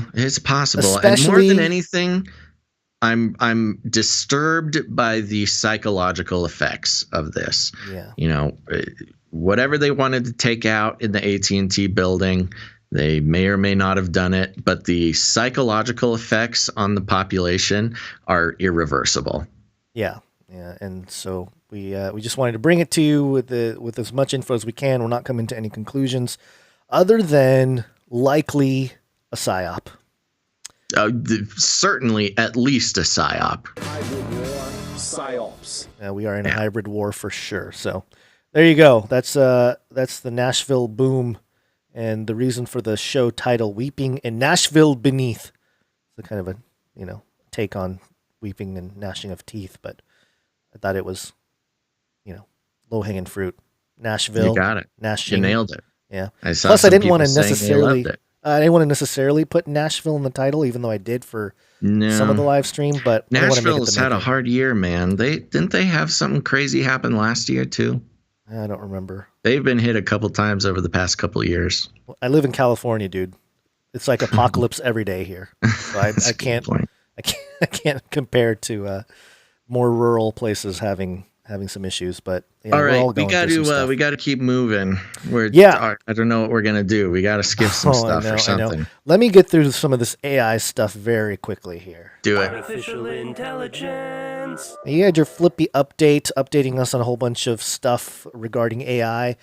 Here's AI tangent with the robots, but this is more specific to AI. Reuters.com. Google told its scientists to, quote, strike a positive tone in AI research document. Oh, yeah, I saw this. Alphabet Inc.'s Google this year moved to tighten control over its scientists' papers by launching a sensitive topics review. And in at least 3 cases, requested authors refrain from casting its technology in a negative light, according to internal communications and interviews with researchers involved in the work. Don't be evil, Google. Yeah, they're evil. That's evil. That's super evil. It's like, hey, can't say anything bad about AI.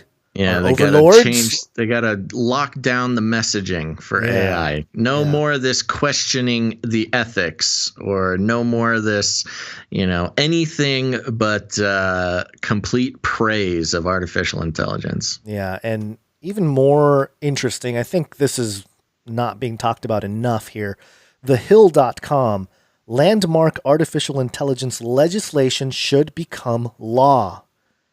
And it says here, it's pop-ups, tucked away in the 4,517-page annual defense bill awaiting signature is an overlooked piece of legislation on artificial intelligence. Don't worry, America. It doesn't make every military weapon system autonomous or require brigades of robotic infantry. Mm-hmm. Instead, it's a sensible 63-page plan establishing a civilian-led initiative to coordinate and accelerate investments into trustworthy, in quotations, artificial intelligence systems across the federal government. Why would they put trustworthy in quotations? Quote unquote trustworthy. It just makes it more suspicious. In passing this legislation, the United States Congress has demonstrated that it collectively realizes that AI will be transformative and that urgent research and development is needed to ensure the United States remains the world leader in AI.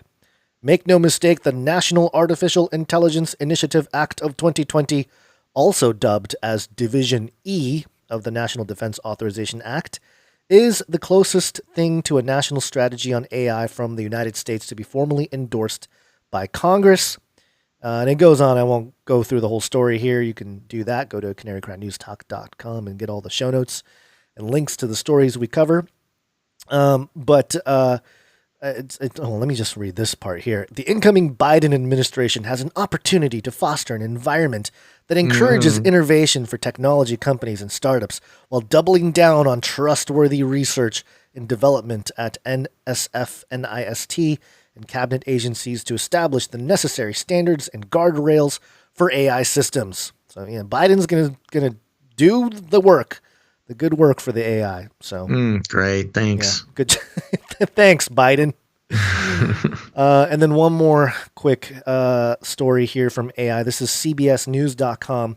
A crewless boat is recreating the Mayflower's 400-year-old journey with the help of artificial intelligence. What? The Mayflower sounds like a magic ritual or something. That's what I was thinking. That's why I brought up the whole idea of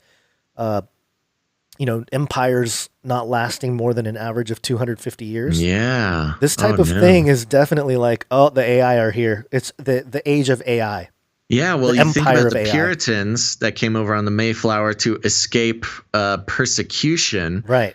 Having AI make the same journey during the time where Google is saying don't say anything bad about AI, and Biden trying to pump up AI. So AI making the journey out of persecution and into the new world. Yeah. The Mayflower carried some of the first European settlers across the Atlantic Ocean to North America 400 years ago this year. To commemorate the anniversary, another vessel is creating that voyage with the help of artificial intelligence. Quote, "We don't know how it's going to go. Is it going to make it across the Atlantic?" Software engineer and emerging technology specialist Rosie Licorice told CBS News' Roxana Saberi. fingers crossed that it does have a successful first voyage. So they've got all sorts of cameras. We've got global positioning systems on either side. What it won't have, he said, is people space. Instead, the ship will be guided by artificial intelligence designed by IBM. And, great. Thanks, yep. IBM. Yeah, thanks, IBM. So all the stuff, all the things, the machines, the eyes, the cameras. You got to check the cargo on that thing, man. It's going to be filled with contraband. Yeah, it says, let's see. Contraband. It looks at its own cameras like eyes. It looks at the radar. It looks at all sorts of other sensors. Then it charts its own course, and it can deal with unique situations without any human input. We're simulating what she's seeing. Talking about the ship. And it goes on. But yeah, that's maybe this is the beginning. The beginning of the end. Beginning of the end. Yes, it's the age of AI. Yeah. Escaping persecution to thrive in the new world. Yeah. So there you go. That's some quick AI updates to keep us abreast, because I think 2021, man, it feels like some faster progress. It doesn't sound like it's going to get any better. No, it doesn't at all. Oh, by the way, I totally forgot to mention this earlier when you were talking about The Mandalorian. Mm-hmm. I was clicking around YouTube and watching like Mandalorian type videos, and I'm sorry, I have a garage door closing or something that's distracting me. No worries, I can't hear it. Okay, good sound gate. So I was watching some stuff, and there was a video called Mark Hamill reacts to the final episode of Mandalorian. So I'm watching it, and don't give anything away. No, I won't. Okay. And so there's Mark Hamill sitting there with his headphones, and he's watching it, and when he reacts to things, he's going, and like, I was like, what? That's how Mark Hamill reacts? I was fooled. It was a deep fake. They did one of those deep fakes where actors do the thing and then they put the like a deep fake thing over their face. It wasn't Mark Hamill. It wasn't Mark Hamill, dude. Fake of Mark Hamill. I was, for like 2 minutes, I was like, whoa, Mark Hamill's kind of weird dude. First off, why does his mouth do that? Yeah, well, no. I mean, none of that appeared to me. Like none of it seemed like spot it at No, all. I couldn't tell. It was more like, why is he making that noise? He's a weird dude. Like, why does he talk like that? But then I'm like, wait a minute. And so I, clicked around a little bit more and I realized, oh, it's a deep fake.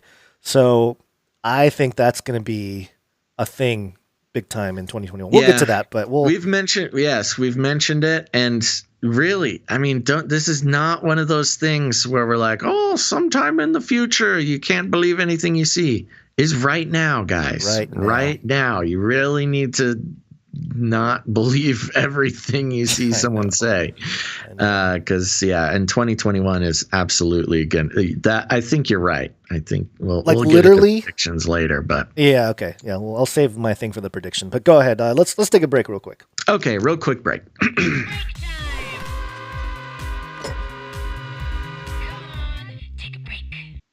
Okay, folks, we're going to take a very, very quick break, so don't go anywhere. But afterwards, we've got some pandemic specials we got to talk about with some vaccine update, and very important for the last show of the year there. But before we do that, we want to thank some of our producers. I'm going to skip a lot of the long-winded preaching that I have about advertising and why it's ruining the world and why you shouldn't get a robot wife. But as you know, we do not advertise on the show. We are not beholden to any corporate interests or corporate money. Allows us to talk about the things that we need to talk about. Instead, we are on the value for value model, which means we put out the show, we make it happen. We do it often. We do it well.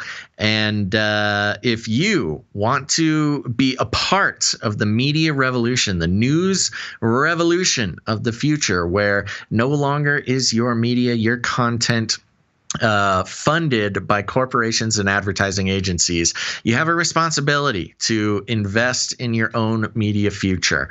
And you can or you can't, whatever, it's up to you. If you like the way things are, that's okay. But we want to thank some of the people who have decided to take the future of their media into their own hands and become producers of Canary Cry News Talk. We have the Patreon account, patreon.com/CCNT.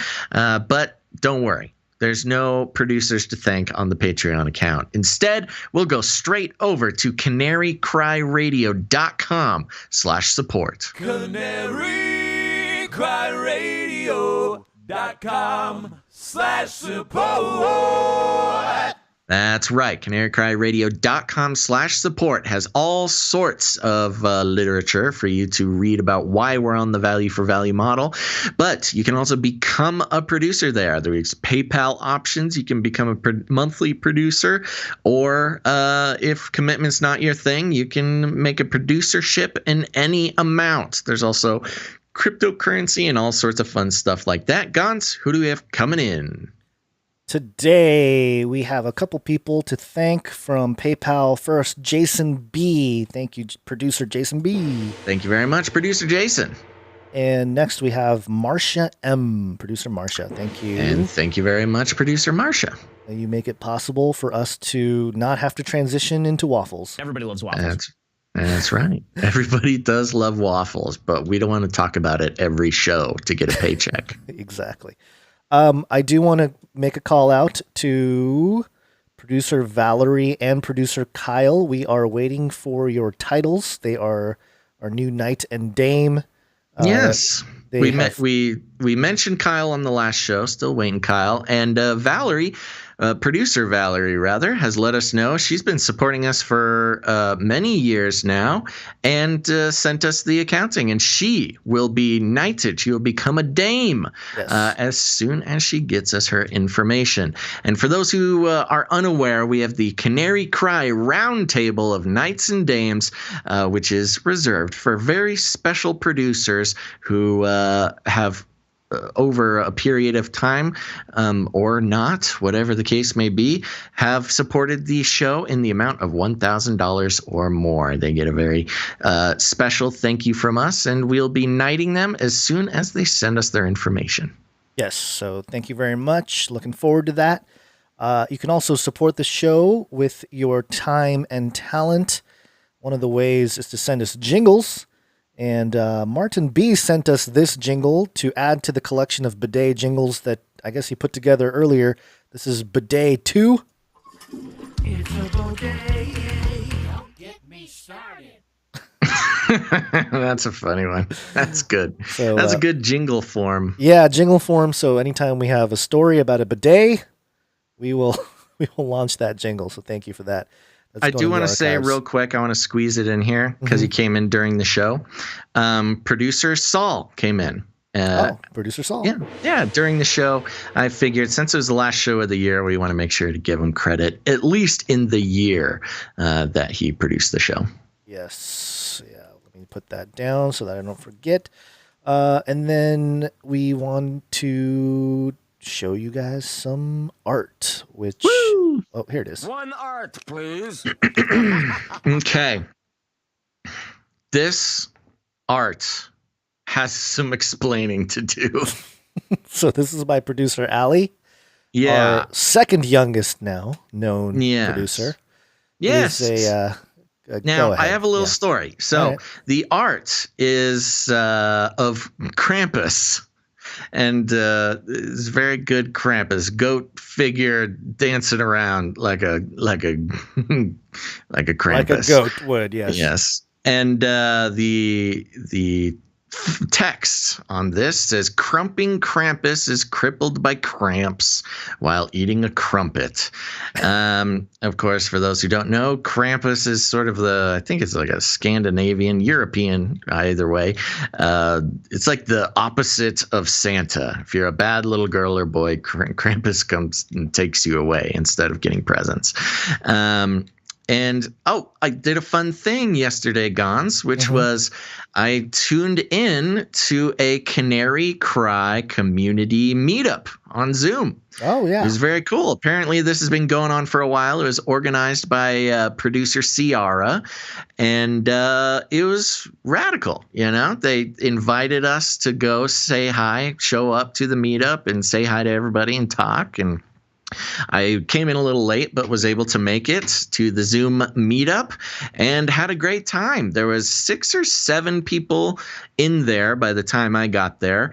I don't know what else there is to say. It was just a wonderful time talking with all the people. I got to kind of put out some first comments on the Nashville thing, but I also got to just talk about other fun stuff, talk about the Bible, talk about some of my own childhood stuff, and learned some stuff about some of the people there. Met producer Charlie and producer Allie were there. Oh. And I forget exactly. Oh, I was for some reason got on a tangent about crumping. Do you know what crumping is? Sounds kind of familiar. It's a dance. Yeah, okay. Crumping is a type of dance. It's sort of started in inner city thing, and it's a very aggressive. Oh, yes, yeah, okay, yeah. Sort of a very aggressive type of hip hop dancing. Yeah. And of course, when I mentioned this, and for some reason I can't remember why, but I was explaining crumping to the group. Some of the quality content that I provide. And then, of course, our Canarians, they're fun-loving folk. And it just got on this whole tangent of crumping and crumpus, eating crumpets, getting cramps. And so this piece of art is directly from that conversation on the Canary Cry Community Meetup on Zoom. And thank you very much, Allie, for rendering this bizarre side conversation into a beautiful piece of art of Krampus. I'm just picturing the CCP when they filter through all the content that people are leaving on Zoom, and they're jumping on. Oh, we'll get to see what this Basil and all his Canarian people are talking about, and they tune in, and it's cramping. Krampus is crippled by cramps while eating a crumpet, and they're going, "Oh." What's that mean? They're probably trying to decode it, Oh, yeah. Anyway. No, there's, of course, hidden Illuminati messages in there because I'm a CIA handler. And I'm seeing all the people talking in the chat, thinking I'm getting it wrong, calling it crunking or crunk. No, I'm telling you, it's crumping, Krumping. It's not crunk. That's its own thing. It's crumping. Google it. It's crumping. Yeah. Okay. I know my urban dances, my street dances. It's a free, expressive, exaggerated, and highly energetic movement. It really is kind of it's an interesting form. Yeah. Never got into it myself. Don't question my street smarts, folks. I'll crump all over you. Oh, okay. That'll be the we'll put a paywall up for that one. That's the ice. We'll have you crumping and complaining about Wonder Woman 84 at the same time. It'll be your stage quality bonus content. Okay. Get up the Patreon, everybody.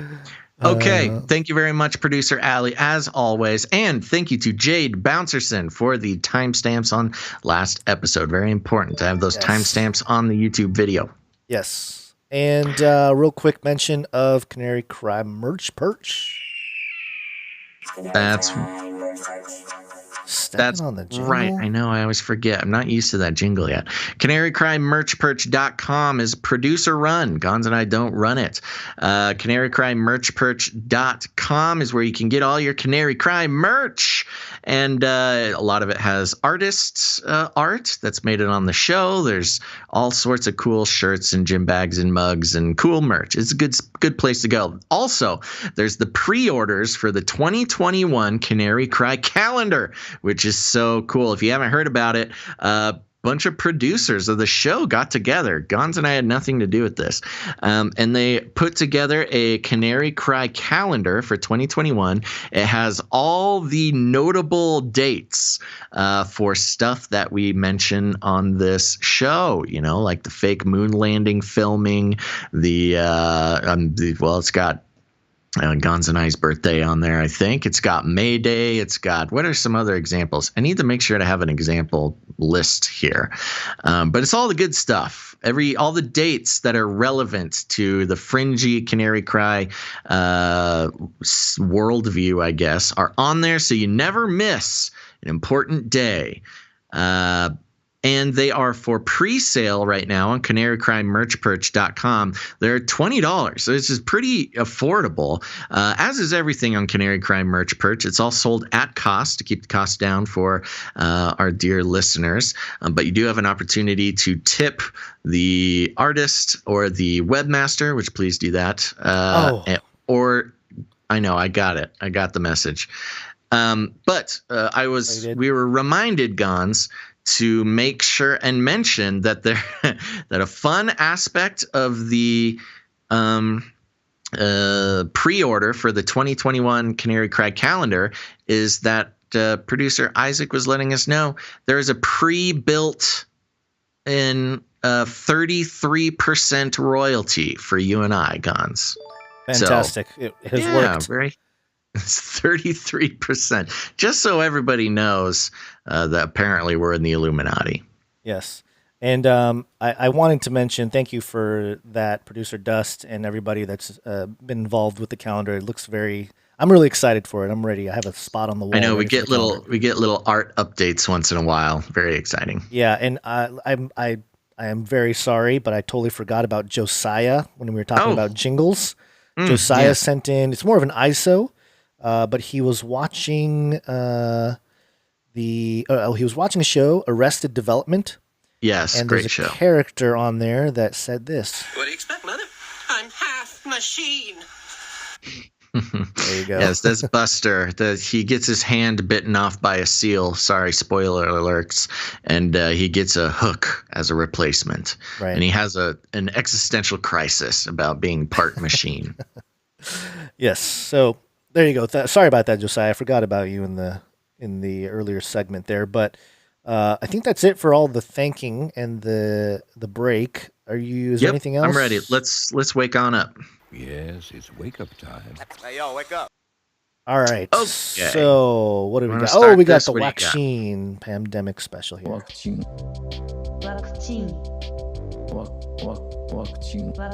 A pandemic special. Did you want to read that note that we got? Did you see that? Which one? Oh, shoot. And I meant to mention something else. Real quick. Yeah. If you want to attend a Canary Cry Zoom meetup, they do it once or twice a month. It's super fun. I recommend you do it. I'm going to give you an email here, and I'm going to put it in the chat. Okay. I've gotten permission to give away this email. If you want to be involved and invited to the meetups, the email is Ciara, C-I-A-R-A, Lauren, L-A-U-R-E-N 93, Ciara Lauren 93 at gmail.com, and send an email to producer Ciara, and she will give you an invite to the meetup, the Zoom meetup. So there you go. Please do that if you want to get involved. And yes, I am planning on, I'm not promising to attend every single one, but I had so much fun joining that one that I'm definitely going to do it again multiple times in the future. Very cool. Okay. Sorry. There's that. What was the thing you forgot? I didn't forget anything. I wanted to see if you wanted to read this email from Sigra the Beast. We just came in. Ooh, just came through. Yeah, let's do it. We'll kick off the Waccine segment. All right. This is from Sigra the Beast. Ooh, this is the mark of the beast. Let's find out. Basil and Gonz, on you. I have not read this. I'm reading this cold, so excuse me if something happens. Basil and Gonz, on your Twitch channel, I go by the name as Sigra the Beast, and I wanted to let you know that I received the Moderna version. Oh my gosh, risky maneuver. A Moderna version of the COVID-19 Waccine on Christmas Eve. Wow, Merry Christmas. I am a frontline healthcare worker, an X-ray technologist to be specific, and was offered a chance to receive it in the first wave of healthcare workers here at Evergreen Health. Enclosed is a photo of the record card they gave me as proof. I can provide my driver's license if you need additional confirmation of my identity on the condition my real name and personal information is not made public. Oh, that's very legit of you to offer that to us. We may do that. Anyway, I share this information with you in case you want any firsthand information on any possible side effects I might go through. So far, the only side effects I've noticed has been, 1, the pain from the shot was more intense than other vaccines I've received in the past. It's day 3 after the shot and the pain is finally subsiding. Interesting. That lines up with what Bill Gates laughed about being a bad side effect, saying extreme pain, or what was it? Whatever it was, yeah. Laughing about how it caused extreme pain. Okay. 2, increased sensitivity to pain, heat, and cold. Chronic pains that I've had for a while and can normally tolerate hurt more than usual, but weren't overwhelming. My heat and cold tolerance were also off, as I'm normally able to handle both better than before the shot. This only lasted about a day. Oh my gosh. Energy drain. This was probably the most notable side effect I went through. A few hours after receiving the shot, I felt like I was drained. I felt led real quick by the spirit Gonz. They did send us their COVID card, which you might be tempted to show on the air, but I think it's got I'm the not real going name. to. Okay. I'm not going to because it has Good. his Just name wanted on to it. get ahead of that. Yeah. By 8 p.m. that evening, 5 hours after the shot, I had to crawl in bed because I just felt wiped out. I didn't wake up again until 9 a.m. Christmas Day. Wow. Let's see. What time does it? Yeah, okay. Well, didn't give the sleepy time, but apparently they slept a lot.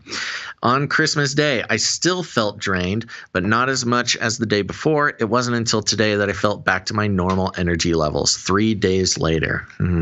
Beyond the 3 side effects I've listed above, there were no other side effects that stood out.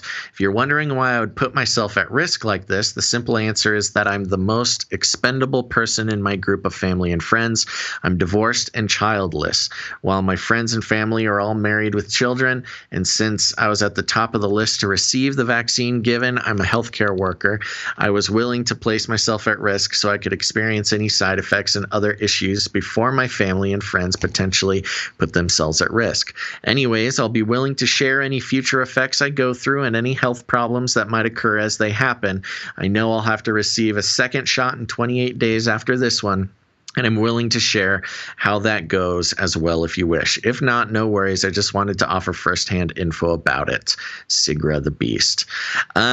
Yeah, wow. Thank you so much for this email. I'm sure there's a lot of people wondering why would you do that? But you gave a little explanation there at the end. Sounds like you're, sort of a guinea pig. You're knowingly making yourself a guinea pig to test it out for your family and friends, and that certainly has some honorable aspects to it. So good luck to you. So right off the bat, the no adverse side effects is proving to be false, as we knew. And yes, I would love for you to keep us updated, Sigra, on how that develops. Let us know everything. Pay attention. And I'd be curious. You are a health professional, so I wonder if you would be able to get, I don't know, maybe some like more get some blood work or something, like get some more information that maybe regular people wouldn't be able to get to. Maybe take you're an X-ray technician. Take an X-ray of the place where you got the shot. See if there's a microchip in there. Oh, well, I was going to say, if you turn into a Nephilim, then we also want to still hear from you, but we might have to rebuke you or something. Yeah, we'll pray for you. And in fact, I would say all of us Canarians should be praying for Sigra. Yeah. Because, yes, that is certainly not a thing that I would do for my friends and family. So this is certainly, like I said, it's got some honorable aspects to it.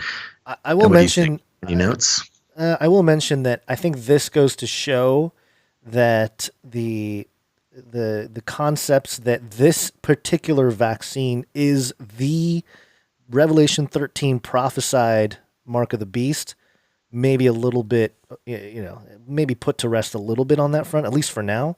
And again, people are saying, oh, it'll lead to the mark of the beast. Yeah, but everything's leading to the mark of the beast. The credit cards led to the mark of the beast. Right. We're in a system that is all leading to the mark of the beast. The all-seeing eye on your dollar bill is just as much of a step towards the mark of the beast as a vaccine, or given the note that if indeed, which we believe is the case, there's not necessarily a microchip, and you don't have to sign a statement saying you rebuke the authority of Jesus Christ, which you will need to do with the real mark of the beast. It's certainly a step. I understand that logic, but we're taking steps that way as a system and as a society every day. Unfortunately, not to say that it's right, but it's a much bigger in scope than just getting a shot. Yeah, and I'll mention it here on Twitter and on YouTube. I posted a poll.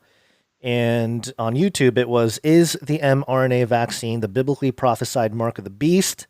And your options were yes, and people who take it cannot be saved. In other words, go to hell. No, but it's still concerning, and I don't trust it. And no, I'm pro-vax. And not surprisingly, the no, I'm pro-vax got 2%. Yes, the answer yes, that it is the mark of the beast, 15%. The majority, 83% of the 4,136 votes, that's a lot of votes, went to no, but still concerning, and I don't trust it. So 83% of you out there that watch the channel that voted on this post said that it is not the mark of the beast, but still concerning. And on Twitter, I actually had a secondary part of that. If you answered yes to the question, is it the mark of the beast? If you answered yes, then the next question was, then are they going to hell? Whoever takes this vaccine, are they going to hell? Right. And are they irredeemable? And 47% of the people, 78 people, said yes to the first question, and 47% of that, so half the people said yes, the people who take the mRNA vaccine are going to hell. But surprisingly, 40% said they changed their mind. That now that option was placed, now that question was placed in front of them, that they changed their mind that it's maybe not the mark of the beast. So, and that's the thing, and we're already triggering. We've already done this discussion. We've already done the triggering, but we're going to trigger every time we talk about this. We're going to trigger people. But it's good to know that it's only 15%. It's just allowed 15%. That's what I was going to say. Yeah, it's a very loud and boisterous 15%, but yeah, they're the ones that are going to say something. We'll finish this and move on by reiterating. The biblical description of the mark of the beast includes many aspects of whatever this mark is, more than you won't be able to buy or sell. People love to talk about the buy or sell thing, referring to, you won't be able to go to the store without a vaccine. You can still get stuff online, but whatever. Even if that is the case, if there's not an oath rejecting Jesus Christ attached to the mark of the beast, then it's probably not the mark of the beast. And yeah, I mean, that's interesting that you phrased your poll that way, because technically, if someone thinks the vaccine is the mark of the beast and someone gets the vaccine, then they are for certain hellbound. Yeah. And so that's, I think that's interesting how there was a little bit of a turnaround there in your poll. Yeah, no, it was good to see that. But then, of course, there's always, like you said, it's a loud minority that post and comment and do that kind of thing. So yeah, it almost makes me think if there is an element of a psyop even there to try to make this community just come off as even more intense about some of the views. Bit. Yeah, maybe. But, I don't know. Again, and hey, if you hold the position that it's the mark of the beast, make your decisions based on that. I totally empower you to do that. I'm not against to make you get the vaccine. Whenever we talk about this, they always think we're trying to tell them to get the vaccine. Yeah, I know. That's not what we're saying at all. But, that's what's going to happen. But let's go through these stories real quick because we're a little short on time. But let's just play the clip. It'll speak for itself. We have a clip? I thought so. You're supposed to have a clip for this Fauci thing. There's a whole clip I sent you. Oh, you sent me a clip? Yeah, it was on Signal though. Oh, okay, hold on. That's actually it summed the whole thing up in a clip. It's a CNN. Oh, okay. Here, read the headline there, and then I'll. You want me to do the elevator music again? Yeah. Yeah, pull it up. You should be easy to find it. This was actually reported. The one you have here is on theblaze.com. Fauci admits to deceiving the public about herd immunity because he wanted more people to get vaccinated. Oh, excuse me. Show burps coming up. That's funny. That was a great Blaze headline. In a startling interview with the New York Times, Dr. Anthony Fauci, head of the government's coronavirus task force, admitted that he did not level with the American people about how many people would need to be vaccinated in order to achieve herd immunity, because he didn't think the public was ready to hear his true thoughts, which he feared might discourage people from getting vaccinated. Yeah, that's why he also told us he vaccinated Santa Claus. Well, the other thing, did you notice that, and people are talking about this, but so Fauci gets the vaccine on TV. Why can't I get this article to? Fauci gets the vaccine on the TV on his left arm, and then when he's talking about it later on, about how it's a little soreness in the arm, he points to his right shoulder. Yeah, he points to the wrong shoulder. Yeah. Kind of weird. Just pointing it out, not saying it, but Did you find it? Because I'm gonna try to find it real quick. I'm trying to find it. It's a clip. It's all summed up. I know, but it's an Apple. Hold on. It's an Apple News link that you gave me, so it's not the easiest thing. I'm getting it for you. Explains why Dr. Fauci explains why. Blah blah blah. Here it is. I found it. Copy. You found it? Okay. Which, by the way, I think the World Health Organization changed their definition of. They did. I wanted to mention that too. Yeah. Because herd immunity, we've been following this. Yes, we've been following this trend all through 2020, where they're not just the World Health Organization, but Webster's Dictionary and all sorts of other outlets are actively changing definitions of things just to, in real time to craft the narrative and change the narrative coming from outlets they don't agree with. Yeah, so this is a 4-minute clip. So I don't know exactly what part of the clip you wanted me to play. But just to start at the beginning. It would take 70 to 75%. Then when newer surveys said 60% or more would take it, I thought I can. Okay. All right. So she's summarizing the discrepancy of what Fauci said. So. Right. Yeah. Let me. Okay. I'll start it right. In the United States, here's what you said. You said when polls said only about half of all Americans would take a vaccine, I was saying herd immunity would take 70 to 75%. Then when newer surveys said 60% or more would take it, I thought I can nudge this up a bit. So I went to 80, 85. And then you go on to say that it may be as high as 90%. So my question is, why weren't you straight with the American people about this to begin with? No, actually, Dana, I don't think it can be interpreted as being straight or not. We have to realize that we have to be humble and realize what we don't know. These are pure estimates. And the you need to do that. that I made, 70, 75%, it's a range. The range is going to be somewhere between 70 and 85%.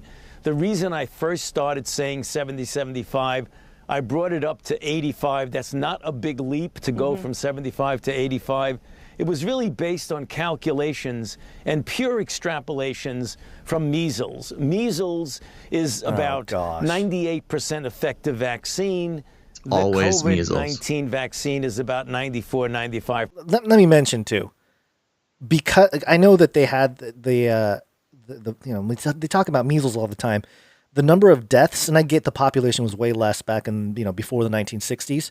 But it infected a whole lot of people for sure. It was like 2 to 3 million people infected each year in America. But the death rate was like 400 400 Yeah, to it was 500. a cutesy thing. Yeah, it wasn't cutesy much. like the chicken pox. Yeah, exactly. It was just the thing that sometimes kids got, and yeah, of course, it's a disease. It's a little dangerous. Some people do, suffer Develop complications. long-term ramifications from that. Just like the chicken pox can be dangerous. Yeah. Not saying the measles are nothing, but it was a cutesy disease. That's why Shirley Temple sang songs about it, and all these cutesy little childhood songs. And the other thing to bring up is that recently, because of COVID-19, because everyone's so focused on COVID, there's been like a mini outbreak of measles in certain places across the country. The Jewish Orthodoxy, and he'll mention that. Keep playing this clip. When you get below 90% of the population vaccinated with measles, you start seeing a breakthrough against the herd immunity. People starting to get infected like we saw in the upper New York State and in New York City with the Orthodox Jewish group when we had measles outbreak. So I made a calculation that COVID-19, SARS-CoV-2, is not as nearly as transmissible as measles. Measles is the most transmissible infection you can imagine. So I would imagine that you would need something a little bit less than the 90%. That's where I got to the 85. But I think we all have to be honest and humble. Nobody really knows for sure, but I think 70 to 85% for herd immunity for COVID-19 is a reasonable estimate. And in fact, most of my epidemiology colleagues agree with me. Yeah, of course. Why would we believe you now I guess after you just keep saying it's ridiculous? And he did the same thing with masks.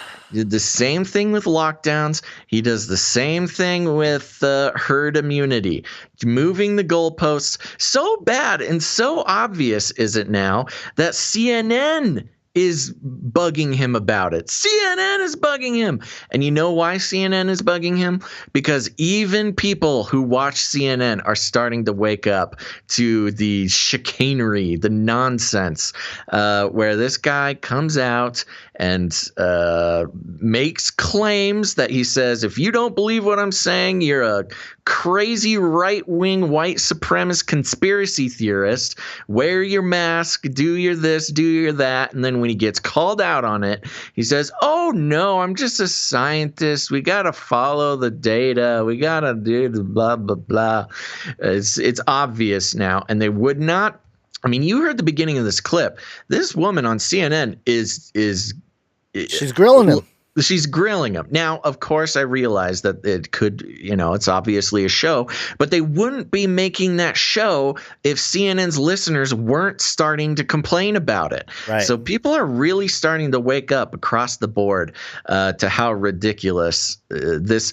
I'm not even, look, whatever you think about Fauci, I'm not even saying he's the devil or the Antichrist or the this or the that, whatever. He's just a guy who has a questionable track record and is continuously, repeatedly been found exaggerating, lying, changing the goalposts, all in an attempt to A, control the population, and B, demonize those who don't believe everything he's saying. And people are waking up, and and he knows it, and CNN knows it.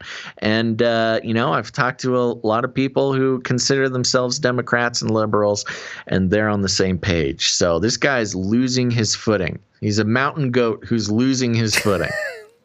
There's your next piece of art, Charlie. There you go. Fauci is a mountain goat losing his footing. Speaking of moving goalposts, there's a couple things to point out here, just some headlines so we can get through this quickly. Yeah, you zoomed through these, I think. Newscientist.com. I guess this is from February. I didn't even notice that. Well, that just shows that it's been happening all along. Right. Ancient viruses buried in our DNA may reawaken and cause illness. Okay. Be afraid. Be very afraid. But, more recent times here. Oh, giant paywall. LA Times. I can't see the article. But the headline is LA County is probing whether a new, more contagious COVID strain is spreading locally. And that new strain thing has also hit Japan and other countries here. English.kyotonews.net. Japan to halt new entry from around the world amid new virus variant. And Japan will suspend new entry into the country of non-resident foreign nationals from around the world from Monday through late January as a precautionary step against the new, potentially more transmissible coronavirus variant. The government said Saturday as it confirmed the first domestically transmitted case. And again, there's just the government saying this. So why should we believe it at all? Well, you better get your vaccine, Gonz. Yeah, I don't know. But anyway, so yeah, we covered some of the whole variant thing in the last episode, at least in the UK, how Boris ran with, taking things out of context from a presentation and running with it and locking down and all this kind of stuff. But I do a couple things as I kind of want to go on a little rant here to wrap up the show, and we'll get into predictions and then we'll finish it off here. Man, Is this a different rant from the last time? Yes, this is different. Okay, new rant, new Gonz rant. Everybody buckle your seatbelts. It's going to get rowdy. So I talked to somebody on Twitter who emailed me afterwards, and I'm going to email him back here. His name is Joe, and he had a father-in-law pass away from COVID-19. And so, him and his wife had been treated very poorly by the truth community, saying like, "Oh, he didn't die of COVID-19. He's, it's a fake death, not fake death, but people have not been very nice to him and his wife, who obviously losing a family member is devastating." Mm-hmm. And he was, I think he was in his 70s, so he was an older gentleman. So I just want to throw out there that just be careful when you start throwing around some of these theories and sentiments that are out there about the virus, because people have been affected by it. Maybe not directly. Maybe there is even deception in how, the medical professionals were reporting what was happening. And actually his story had to do with, the medical professionals weren't giving him the kind of treatments that we know they have and stuff like that. It would make me very angry if I was in their position. But keeping that in mind, I've been in this debate with this guy on Twitter, the Real Truther, who's been saying all kinds of stuff. He's, defending against anti-science and anti-vaxxers, and he boasts about how he's been debunking anti-vaxxers for a decade and all this kind of stuff. And I've been kind of going back and forth for a couple days, and he made this mention that the 330,000 deaths by COVID-19 is indisputable and uncontroversial fact. Okay, that's what he said. So I said, no, it's not indisputable. He's been watching CNN too much. It's not indisputable, and it's not uncontroversial. And my response was, it documented the CDC, the World Health Organization, the NCHS, and the DOH, the Department of Health. Mm-hmm. And I just want to run through this real quick because I think this might help people just have a little ammunition in terms of a conversation if they're talking to skeptics about this. And I brought up Joe because I feel like this type of information is something that if I had a family member die and I couldn't see them in the hospital and they passed away during this past year, this is the kind of information I would bring up to the medical professionals that I had direct contact with and ask questions. You know what I mean? So not to stir things up, but this is what I said. I said, no, it's not indisputable, all that stuff. There was 80,000 deaths reported from the flu in the 2017-2018 season. 2 years later, they reduced that number to 62,000. And the CDC, NCHS, the WHO all admit that counting is inaccurate. And so, number one, the ICD-10 codes, which are used to count the deaths, it's not an exact science. This is exactly what it says on the CDC website. COVID-19 deaths are identified using the new ICD-10 code, which they're going to upgrade to the 11 code in this next year, I think, or 2022, I think. When COVID-19 is reported as a cause of death, or when it is listed as a probable or presumed cause, the death is coded as U07.1. This can be included. This can include cases with or without laboratory confirmation. Oh, whoa. Okay, now, we've talked about this before, but I want to highlight it again. You don't actually need to scientifically prove that COVID was even around. No, this is what's crazy about this. Okay, see, that's new. I have not heard that before. That it doesn't even need laboratory confirmation. Right. So the ICD-10. This is from Wikipedia, 2 common complaints in the U.S. about the ICD-10 CM are 1, the long list of potentially relevant codes for a given condition, which can be confusing and reduce efficiency, and 2, the assigned codes for seldom seen conditions. So, they have a huge list of stuff, and sometimes I think the practitioners or whatever, they don't know exactly what to do with all of them. What's the EG there? Go back. Okay. The EG in that, thing you had up. Okay. Struck by cow. Yeah. Struck by cow. Initial encounter. So there's a code, and then it says struck by cow. Initial encounter, and there's another code. Burn due to water skis on fire. That's funny. Initial encounter. So yeah, I mean, again, there's stuff on the list that's like, okay, that's interesting. Number 2, the way death certificates are reported are subject to human error / misclassification. And this is directly from the CDC website. I have a link up. Why are pneumonia and influenza deaths included in this report? Remember, we were talking about some of the charts and how they had influenza and pneumonia, and it was very confusing. It said pneumonia and influenza deaths are included to provide context for understanding the completeness of COVID-19 mortality data and related trends. Deaths due to COVID-19 may be misclassified as pneumonia or influenza deaths in the absence of positive test results. And pneumonia or influenza may appear on death certificates as a comorbid condition. They just straight up say it. The CDC straight up says, hey, it could be mislabeled. So don't bury it in the website so no one sees it. In the absence of positive test results. That is such a funny little tweak they made. And then, in non-lab confirmed cases, they are taught to determine how likely it was COVID-19 based on, quote, compelling within a reasonable degree of certainty. Okay, so here's a couple things. So it takes extra time to code COVID-19 deaths, while 80% of deaths are electronically processed and coded by NCHS within minutes. Most deaths from COVID-19 must be coded by a person, which takes an average of 7 days. Why? Why are they making just COVID-19 like mandatory for a person to code the death? I don't get that. Like, why? Interesting. Why? Just more human error, potential for human error or manipulation.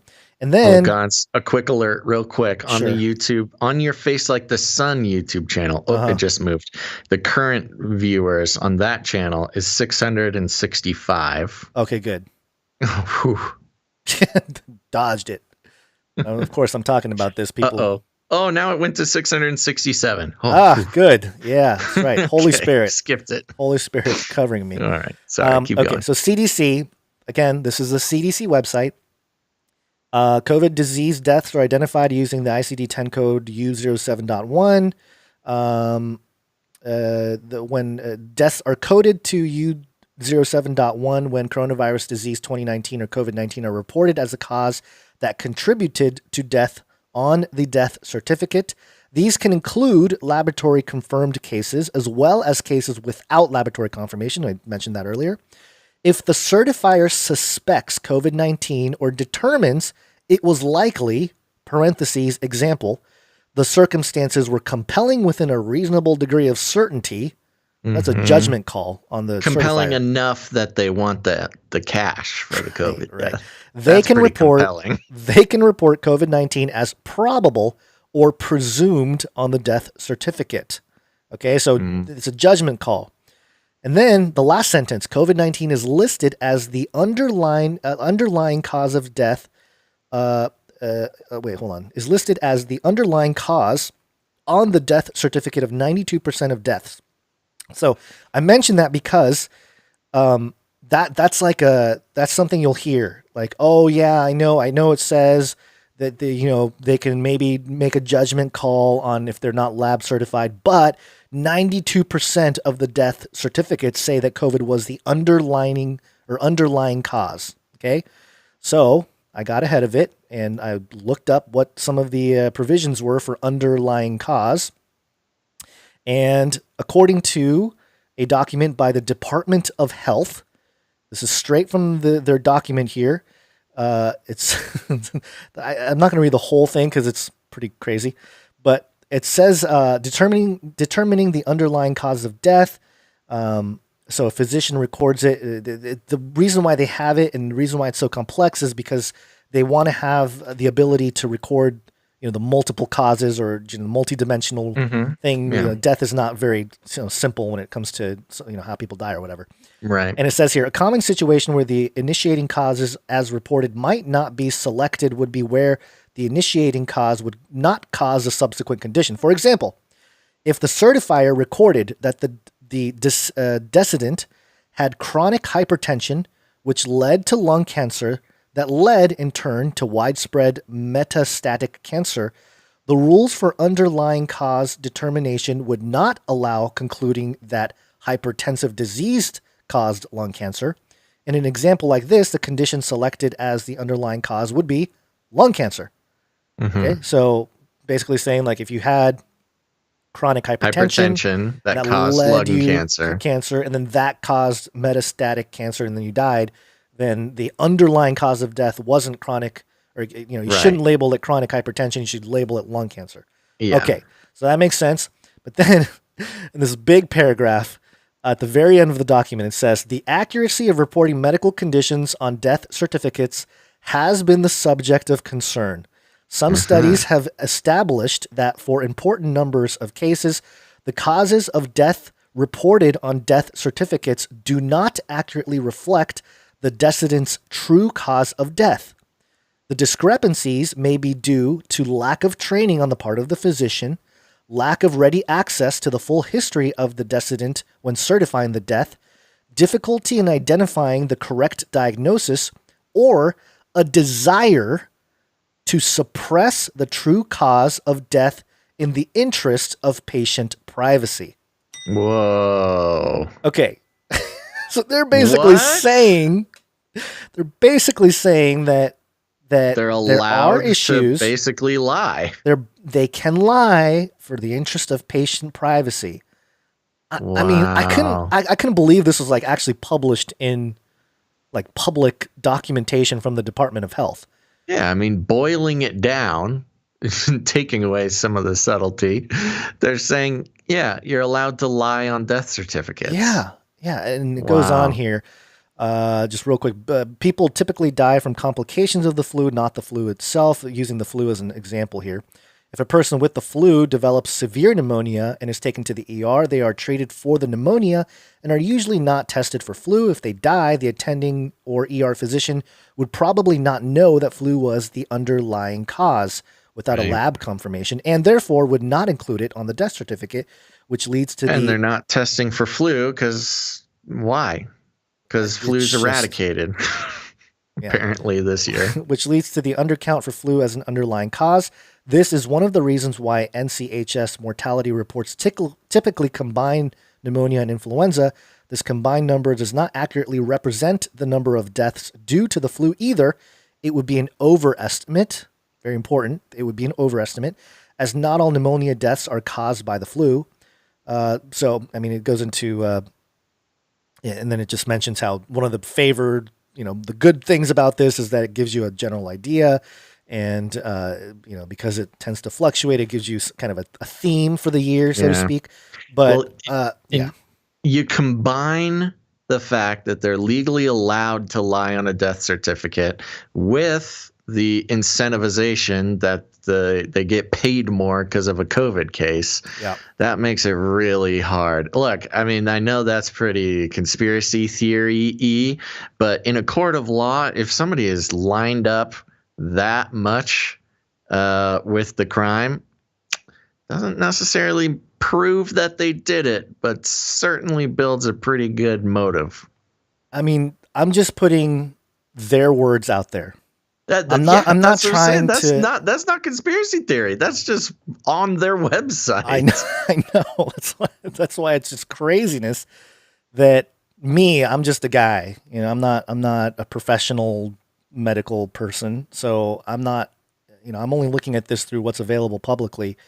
But even still, I'm able to find these discrepancies and these things mentioned in the professional documentation that would suggest that it's very easy to fake this.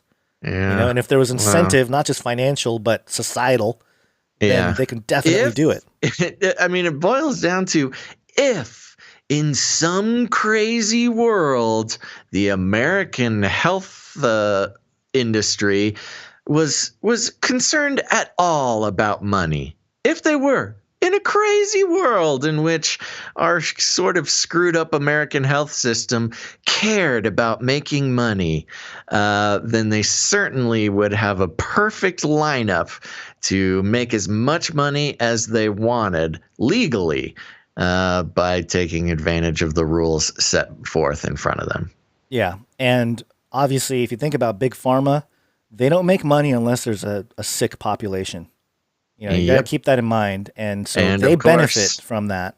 We know I was being tongue-in-cheek. The American health industry is almost entirely preoccupied with making money. Yeah, yeah. And so even this vaccine, these companies, Moderna, Pfizer, they were paid billions up front. They made their money, and now they, now they have this jab out there that's going to supposedly end this pandemic, quote unquote. When really, what's really going on? You know, so I just keep a critical mind, folks, and this is the kind of information I would present. I mean, I don't know. I don't think Joe and his wife are going to do anything like that. But if it was me and I was finding out all this stuff, I'd be like, okay, wait a minute. Let me talk to the guy who labeled, my father-in-law's death certificate, the guy who signed it. Let me talk to him, So, I just, it makes me angry, but it's, hopefully it's a righteous kind of anger, and all will be revealed eventually, right? Luckily we get to rant about it on the internet.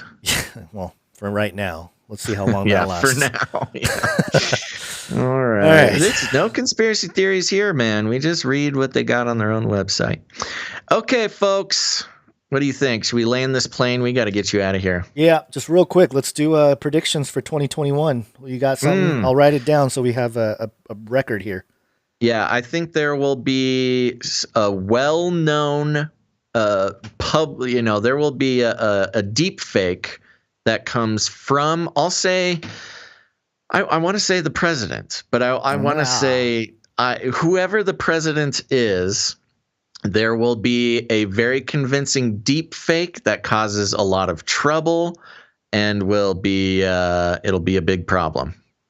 Man, I was kind of gonna I know. Go with the problem is we've both been talking about that for years. I know. I was actually that can go in the book for both of us. Yeah, sure. I was gonna maybe say like Biden's gonna die, and they're gonna just do deep fake of Biden for a while.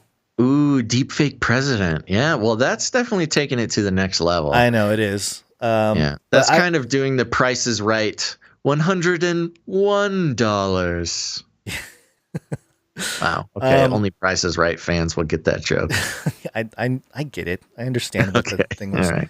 You just you up it $1 instead of going the full way, so you can. Oh, don't tell them. Oh, all right. Don't tell them the secret on how to win the Price is Right. I will go with, and we can do this every year until it happens. I will go with major alien announcement, whether it be some kind of existence. Disclosure? Yeah. Or life. Any life? You doing any life in space?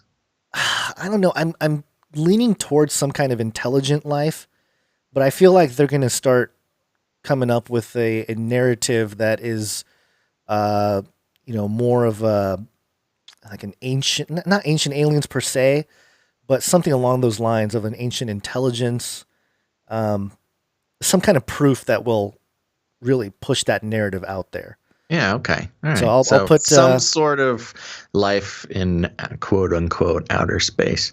Yeah. Okay. I want to make sure Ciara is mentioning the knife contest, so let's not end the show without giving the details on that.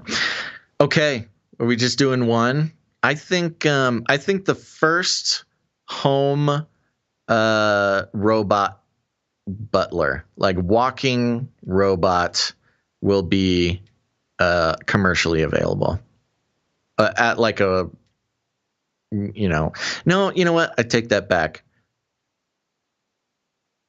Okay. Well, I don't take it back. I'm trying to decide if ow, just smacked my own face.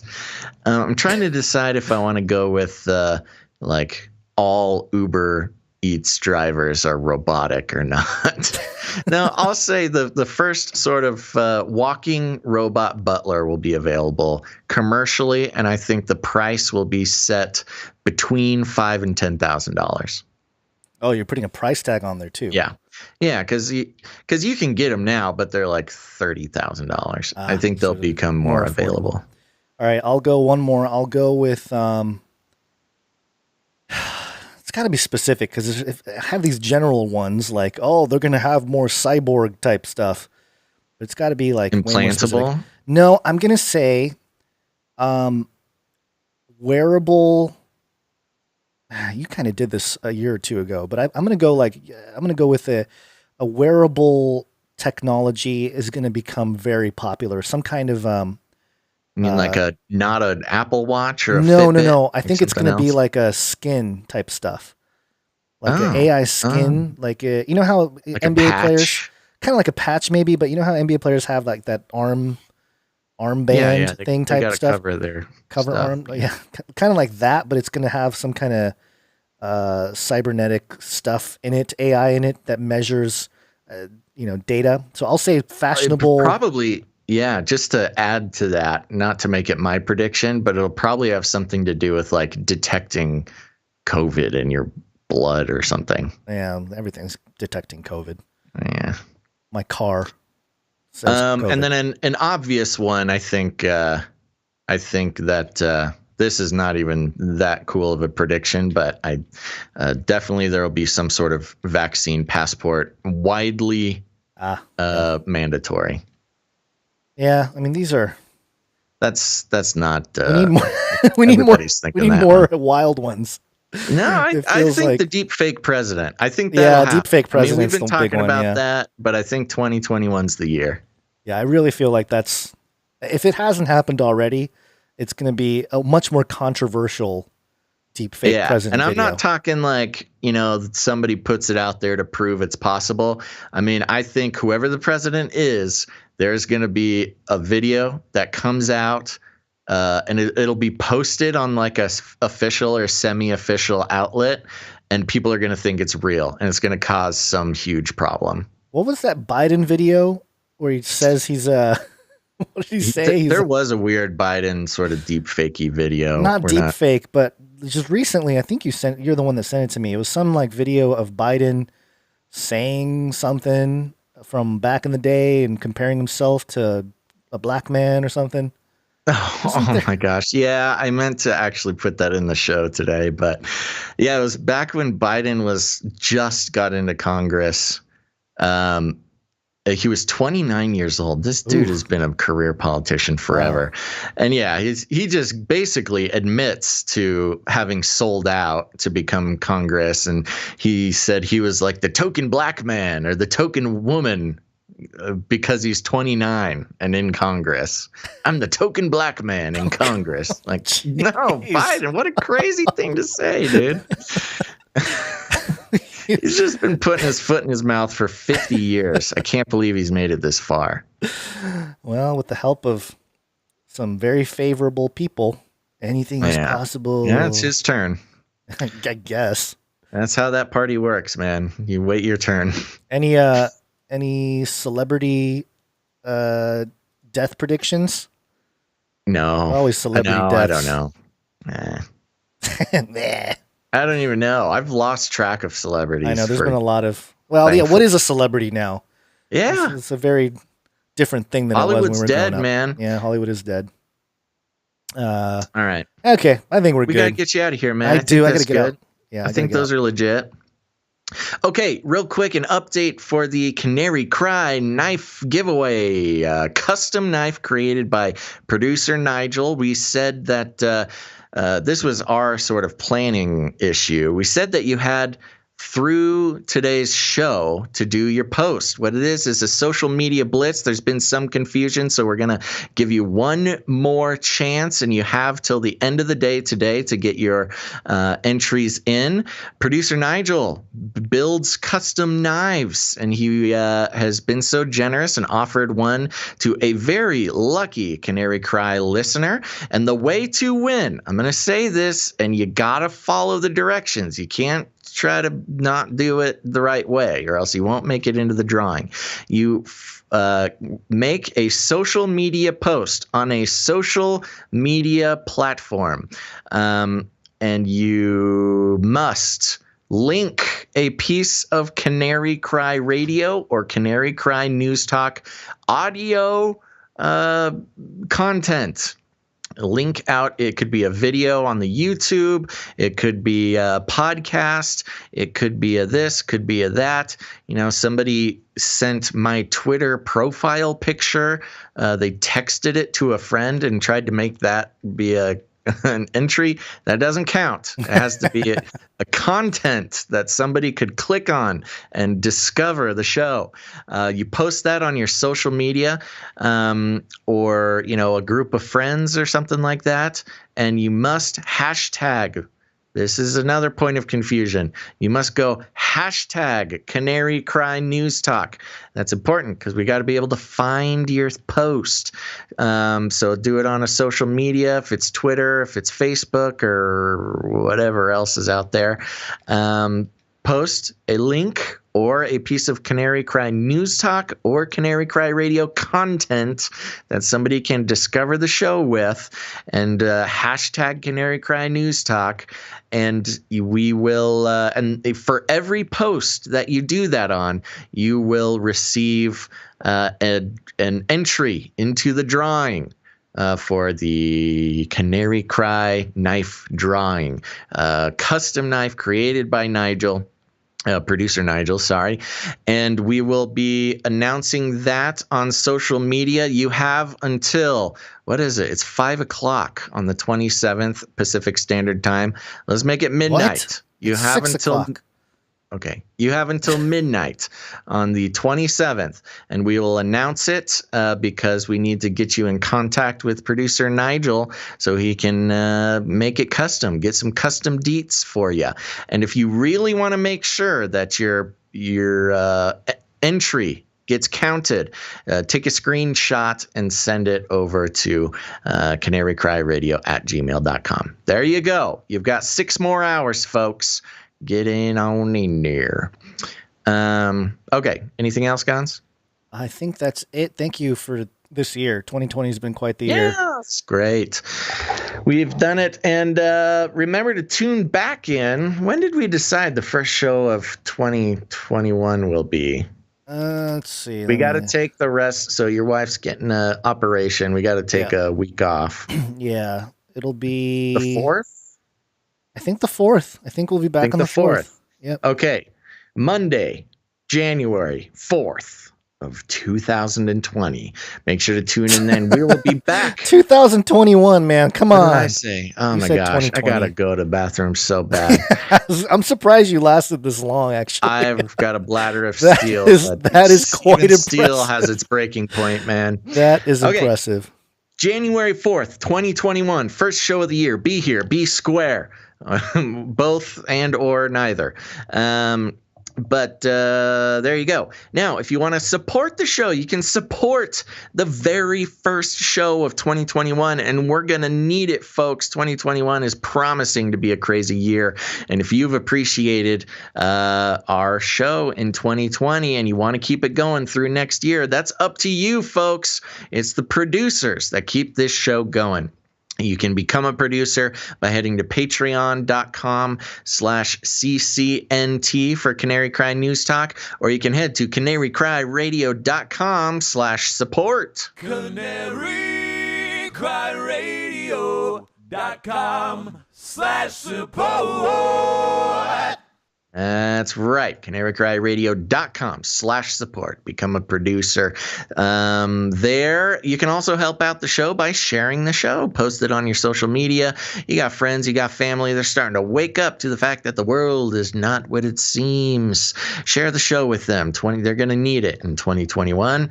And that goes a long way to helping the show. You can also leave ratings and reviews on Apple Podcasts. That goes a very long way to helping us out. We'll be reading ratings and reviews in the next week of shows, January 8th or something. So please do that.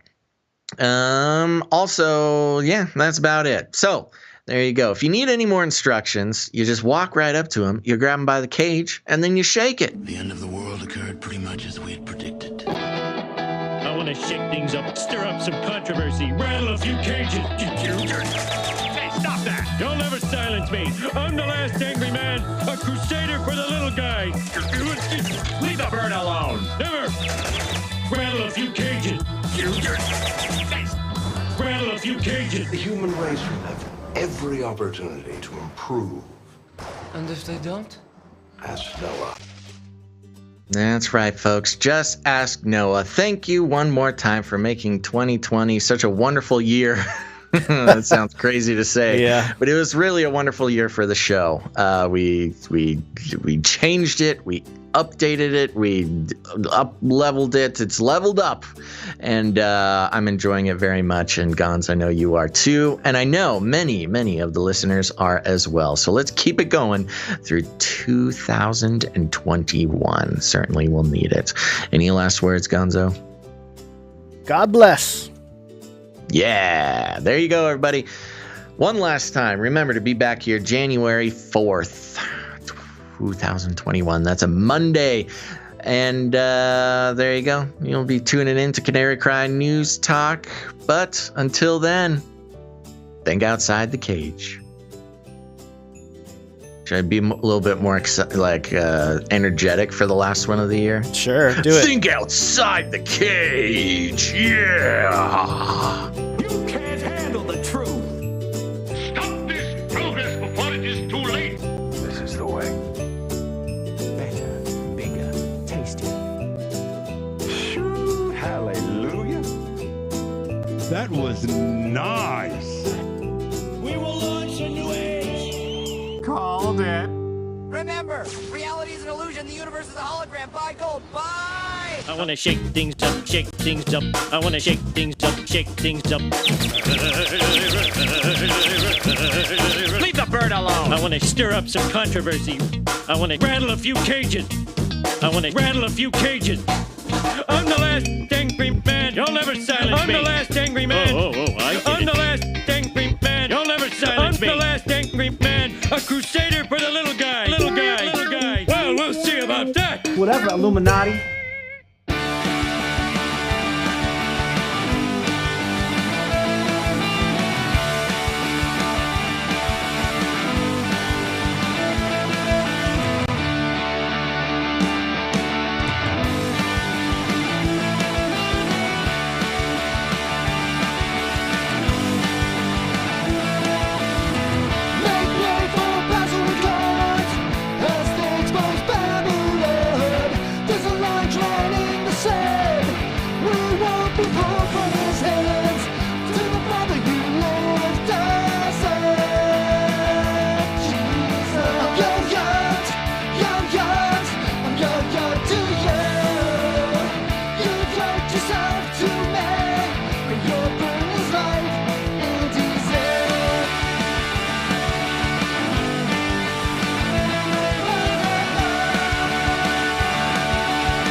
Another fun fact. Fun fact. Another fun fact. Brings me back to my Screamo days.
Don't even get me started on bidets, man.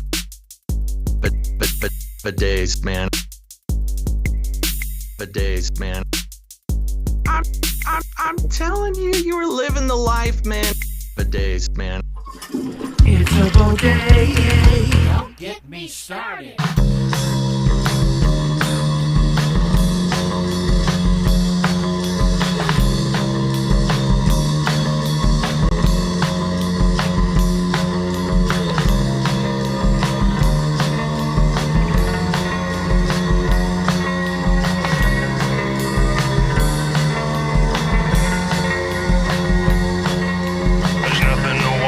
On my color TV, none of the snooze is what I want to see.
In the future, humans will be confined in a people's zoo. People, I'll keep you safe and warm in my people's zoo.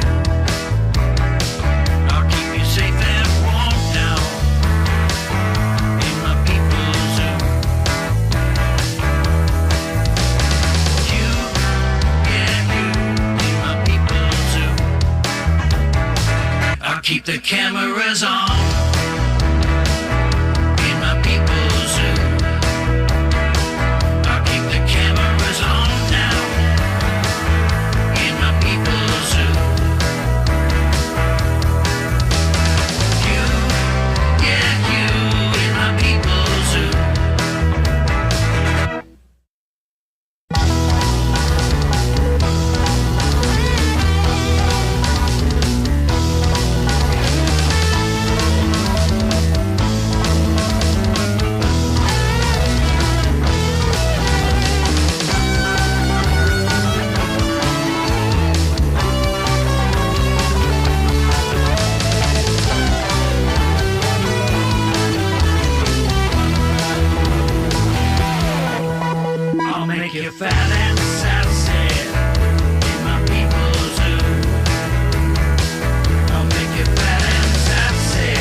People's zoo.